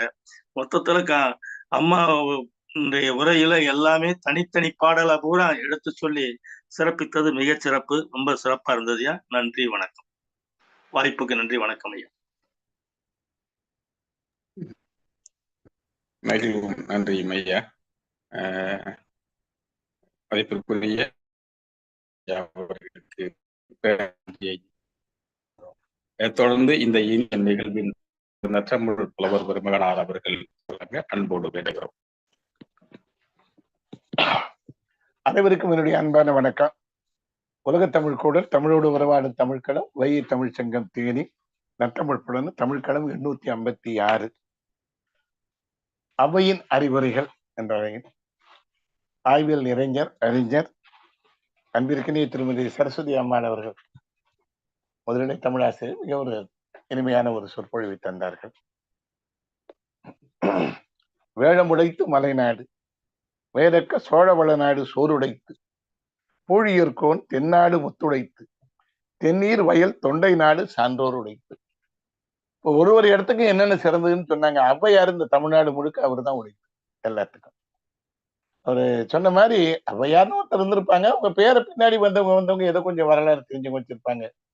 அரசியல்ல இப்ப எத்தனை பேர் வச்சிருக்கிறாங்க? இந்திரா காந்தின்னு வச்சிருக்கிறாங்க, ஜெயலலிதான்னு வச்சிருக்கிறாங்க, இல்ல கருணாநிதினு பேர் வச்சுக்கிறாங்க. அது மாதிரி பல பேர் ஔவையார்கள் இருந்திருக்கிறார்கள். ஔவையார் பேர் தான் இங்க இருந்திருக்கிறார்கள். அதில் பலர் கவிஞராகவும் இருந்திருக்கிறார்கள் என்பதுதான் நமக்கு தெரிய வரும். தமிழ் இலக்கிய வரலாறு எழுதிய மு அருணாச்சலம் ஐயா அவர்கள் 6 ஔவையார்கள் இருந்தார்கள் என்று அவர் தமிழ் இலக்கிய வரலாறு எழுதியிருக்கிறார். அதில் விநாயகர் அகவல் பாடிய ஔவையாரை சொன்னாங்க. திருக்கோவிலூரிலே அந்த இருக்கிற அந்த கோயிலிலே இருக்கிறது. மறையமான் திருமுடிக்காரி உடைய ஊர் அது. சங்க காலத்தில் இருந்த ஔவையார் அங்கவை சங்கவையை அழைத்துக் கொண்டு காரியிடம் சென்று கூட இவர்களை நீ கட்டிக்கொள்ளக் கூடாதா என்று சொல்லி கேட்டதாக கூட சில செவி வழி செய்திகள் இன்னும் நிறைய இருக்கிறது. தோல்திரள் முன்கை குறுந்தொடி மகளிர் நாரீரும் கூந்தர் கிழவரை படர்ந்தே என்று சொல்லி ஒரு காலத்தில் அந்த மாதிரிலாம் போனாங்க அப்படின்னு சொல்ற சில வரலாறுகளை எல்லாம் அவங்க ரொம்ப சொன்னாங்க. ஆத்திச்சூடியும் கொன்றை வேந்தனும் போன்ற சிறிய அளவிலே பெரிய கருத்துக்களை சொல்ல நூல் உலகத்தில் எங்குமே இல்லை. அறம் செய்ய விரும்பு ஆறுவது சினம் சொன்னது. வரப்புயரன்னு ஒரே ஒரு சொல்லு, அந்த சொல்லில எவ்வளவு இலக்கிய இலக்கணங்கள் விளைந்தன என்பது உங்களுக்கு எல்லாருக்கும் தெரியும். வரப்புயர ஒரே ஒரு சொல்லுதான். சுருக்கமாக பாடுவதில் அது மாதிரி எல்லாம் ஒரு பெரிய ஒரு ஆள் கிடைக்காது. அது நிறைய அவங்க எடுத்து சொன்னாங்க. குறிப்பா இன்னைக்கு சொன்னது பூரா கம்பனுக்கும் ஔவையாருக்கும் எழுதாக சொல்லுகின்ற இந்த கதைகளை எல்லாம் அவர்கள் அழகாக சொன்னார். கூழுக்கு பாடுபவள் ஔவை, கம்பன் காசுக்குத்தான் பாடுவான் பொண்ணுக்கு பாடுவான் என்றெல்லாம் சொல்லி கூட ஒரு பாடல் இருக்கிறது. காசுக்கு கம்பன், கருணைக்கு அருணகிரி, ஆசுக்கு காலமுகில். காலமுகில்னா கால மேகம், முகில மேகம்னா காலமுகில். அவனே தேசுபெறும் ஊழுக்கு கூத்தன் உவக்க புகழேந்தி கூழுக்கு அவையினை கூறுன. கூழு குடிச்சா கூட அவங்க பாடிட்டு வந்துருவாங்க. கம்பன் மாதிரி பொண்ணுக்குத்தான் பாடணும் இல்லைன்னு சொல்லி அதுக்கும் ஒரு பாடலை சொன்னாங்க. கம்பர் ஒரு இடத்துல போய் திண்ணையில ஒதுங்கின மாதிரியும், அங்க ஒரு தாசி வீட்டுல அவர் தங்கின மாதிரியும், ஐயா நீங்க பாட்டு பாடுவீங்களா பாடுங்கன்னா சும்மா பாட மாட்டோமா, காசு கொடுத்தா தான் பாடுவேன்னால. எவ்வளவு இருக்கு உங்ககிட்ட? நான் 500 பொண்ணு இருக்குன்னாங்களே. நான் 1000 பொண்ணுக்கு குறைஞ்சி பாடம். இதெல்லாம் கதைகள், இயல்பாக நிகழ்ந்ததா என்பது இல்லை, கதைகள் அவங்க சொல்றாங்க. அப்போ பாடுங்கன்னு ஏதோ பாடுங்க ஐயாண்டா. தண்ணீரும் காவிரியே தார்வேந்தன் சோழனே மன்னாவதும் சோழ மண்டலமே என்று சொல்லி கம்பன் பாடிவிட்டு போதும் நீங்க கொடுத்த காசுக்கு சரியா போச்சு, கொடுத்த காசுக்கு மேல கூவுற என்ன மாதிரி அந்த காசுக்குள்ளேயே அவர் போயிட்டு வாய்த்தான்னு சொன்ன மாதிரி அவை அதே வீட்டு திணையில் வந்து அமர்ந்த பொழுது அந்த பெண்ணானவளவளிடம் வந்து அவையிடம் சொன்ன மாதிரி, இது என்னம்மா 2 வரி மட்டும் எழுதியிருக்கு சுவரில், மீதி 2 வரி எங்க உடனே அவன் நடந்து சொன்ன பிறகு, அப்படியா இருங்கம்மா நான் ஒரு கூழ் தரேன் சாப்பிடுங்கன்னு சொல்லிட்டு இல்லத்தில் இருந்த கூழை கொண்டு வந்து கொடுத்ததாகவும், பெண் அவள் அம்பொர் சிலம்பி அரவிந்த தாளனையும் செம்பொர் சிலம்பே சிலம்பு என்று அவை பாடி முடித்ததாகலாம் சொல்லுவாங்க. இன்னைக்கு நிறைய பாடல்கள் எல்லாம் அவங்க சொன்னாங்க. அன்புதான் உலகத்தில் பிரிந்தது என்றெல்லாம் சொல்லி சொன்னார்கள். இந்த மாதிரி தன்னுடைய இந்த ஒரு ஏறக்குறைய ஒரு 40 நிமிடங்களுக்கு மேலே அந்த பேச்சில ரொம்ப நன்றாக இருந்தது. கேட்டார் பிணிக்கும் தகையவாய் என்று சொல்லி இளங்கோவன் ஐயா சொன்ன மாதிரி சொல்லும் வகை இருந்தவர்கள் சொன்னதெல்லாம் ரொம்ப நன்றாக இருந்தது. நமக்கு தெரிஞ்ச அவையெல்லாம் நாடாக ஒன்றோ காடாக ஒன்றோ அவராக ஒன்று மிசையாக ஒன்று எவ்வழி நல்லவர் ஆடவர் அவ்வழி நல்லை வாடினார். ஆடவர் என்பதற்கு ஆடவர்னு கூட சொல்ல வேணாம், ஆளும் தன்மை யாருக்கு இருக்குதோ அவங்க வழியில தான் இந்த நாடு நடக்கும் அப்படின்னு சொன்னதெல்லாம் சொல்லி அவங்க சொல்றப்ப கொஞ்சம் சொன்னாங்க. பாலாடை தமிழ், சின்ன குழந்தைக்கு சொல்ற மாதிரி மருந்து மாதிரி கொஞ்சமா சங்குல ஊத்தி கொடுக்கிற ஒரு தமிழை சொன்னாங்க. கெண்டி தமிழ்னாங்க கொஞ்சம் வளர்ந்த பிறகு வளநிலையில் உள்ளவர்களுக்கெல்லாம் ஆத்திச்சூடி கொன்றை வேந்தனை போல சொன்னதெல்லாம் சொல்லி, அதே மாதிரி கொஞ்சம் பெரிதானவர்களுக்கு அவர்களை எல்லாம் கருத்து கருவூலமாக அவர் இருந்தார் என்றெல்லாம் சொல்லி அவர்கள் சொல்லி அதை சொல்லுகின்ற பொழுது ரொம்ப அற்புதமாக அந்த ஔவையாரை வகையாக பிரித்தவர்கள் சொல்லி சொன்னார்கள். தத்துவ கருத்துக்கள் அடங்கிய தனிப்பாடல்களை எல்லாம் சொல்லி உயரிய ஒழுக்கத்தை தான் சொன்னது அப்படிலாம் சொல்லி எல்லோருக்கும் பொதுவான அந்த நீதிகளை வெண்பாவிலும் பாடி இருக்கிறாங்க, ஆசிரியப்பாயிலும் பாடியிருக்கிறாங்க அப்படின்லாம் சொல்லி இந்த அவையின் வரலாறு சொன்னதெல்லாம் நிறைய ஏராளமா இருக்கு. திருவள்ளுவருக்கே வரலாறு சொன்ன நாடு இது. அவைக்கு சொல்வதில் ஒன்று வியப்பிற்கு ஒன்று விடவில்லை என்று சொல்லி இந்த நீலமணிமேடிற்ற உழவன் போல மண்ணுக பெருமன்னு சொல்லிட்டு சிவனை பற்றி அவர்கள் சொன்னதை எல்லாம் சொல்லி அவர்கள் சொன்னார்கள். கருவிலை திருவுடையார் பூர்வ ஞான உடையர் என்றெல்லாம் சொல்லி சொன்னார். விநாயகருடைய வரலாறு ஏறக்குறைய தமிழகத்திலே படித்தவர்கள் சிவகாமியின் சபதம் படித்திருந்தீர்கள் என்றது நன்றாக அதில் கல்கி எழுதி இருப்பார். அவர் 7ஆம் நூற்றாண்டில் வந்த பல்லவ சாம்ராஜ்யத்தில் இருந்த 2ஆம் நரசிம்ம ஒரு பல்லவனுடைய படைத்தளபதியாக பரஞ்சோதி அவர்தான் பின்னாடி பிள்ளைக்கறி சமைத்தவர். அவர் இருந்த காலத்திலே தான் அங்கிருந்து பிள்ளையாரை கொண்டு வந்த பிறகுதான் தமிழகத்திலே பிள்ளையார் வழிபாடு வந்தது என்று சொல்லி ஒரு கருத்தும் இருக்கிறது.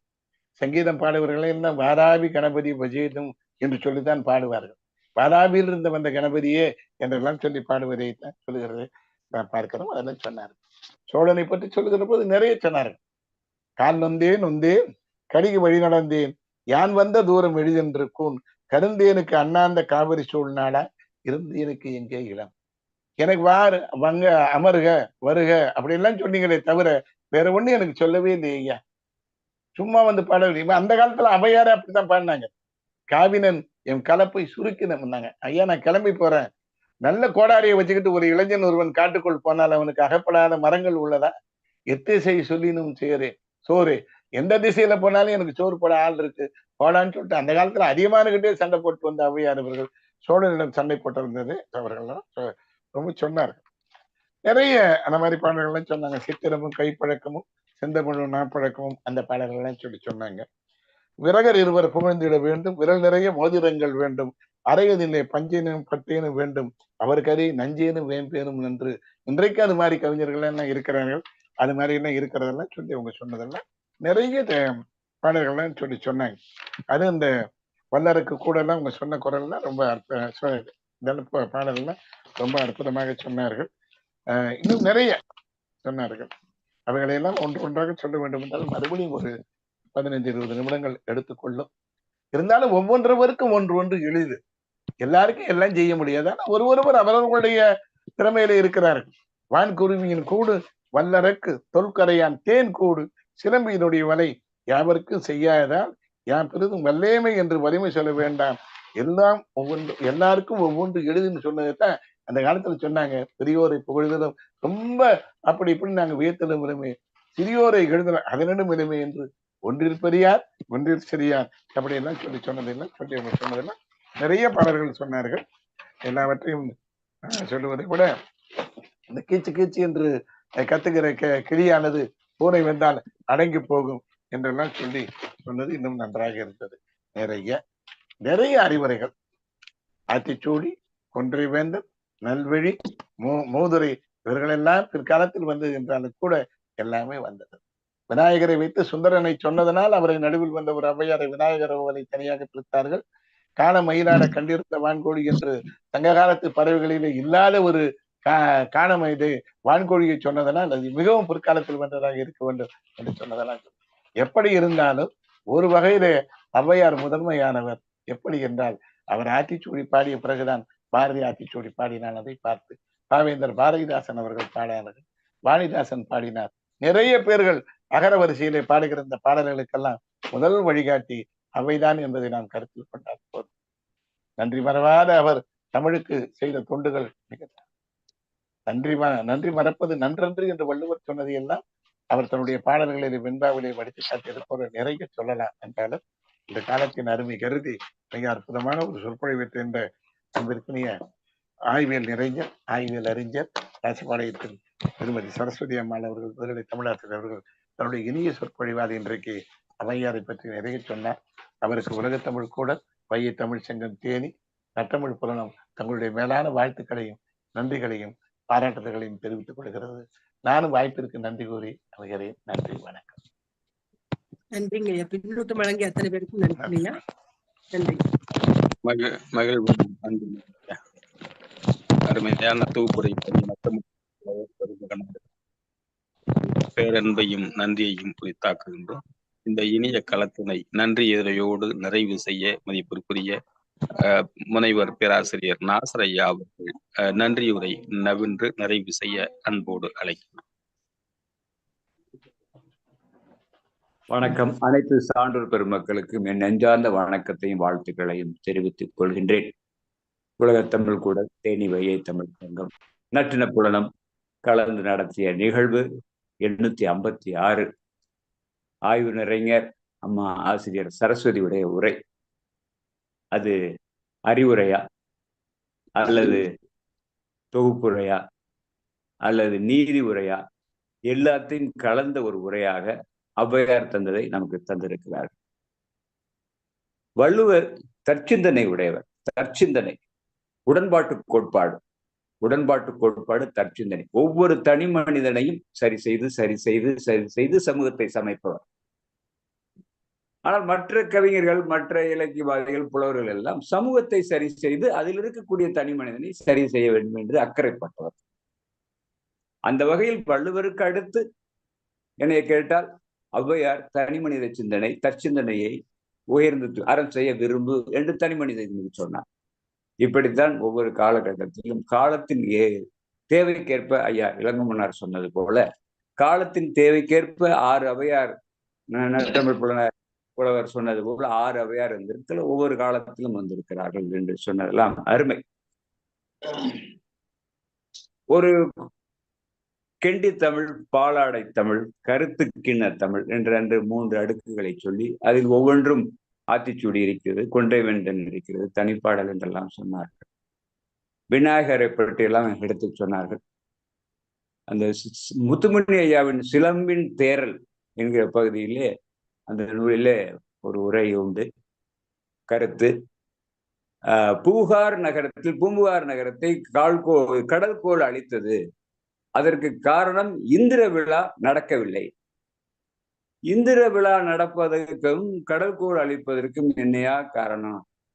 அது இயற்கை. கடல்கோள் அழித்தது இயற்கை. இந்திரன் விழா அங்கே வந்தாரு இந்திரன். ஆரிய கலப்பு எங்கு நடந்ததோ அங்கு விநாயகர் வந்தார், இந்திரன் வந்தார். ஆரிய கலப்பிற்கு முன்பு அது வேற வகையாகத்தான் இயற்கையாகத்தான் இருந்தது.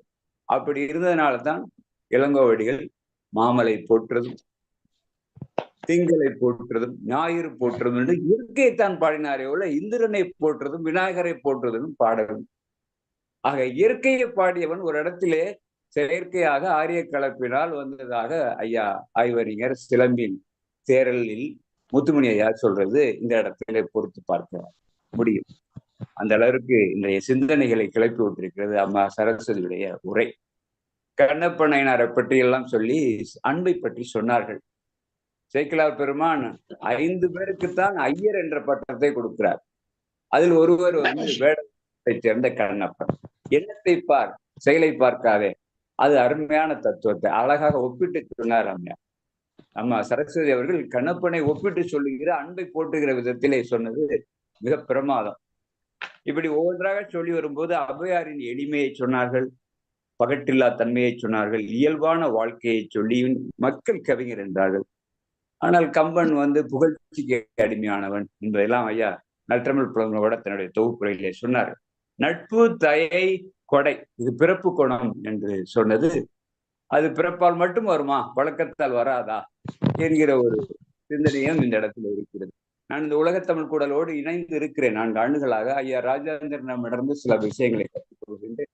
ஐயா இளங்குமரனாரிடமிருந்து கற்றுக்கொள்கின்றேன். ஐயா முத்துமணியிடம் கற்றுக்கொள்கின்றேன்.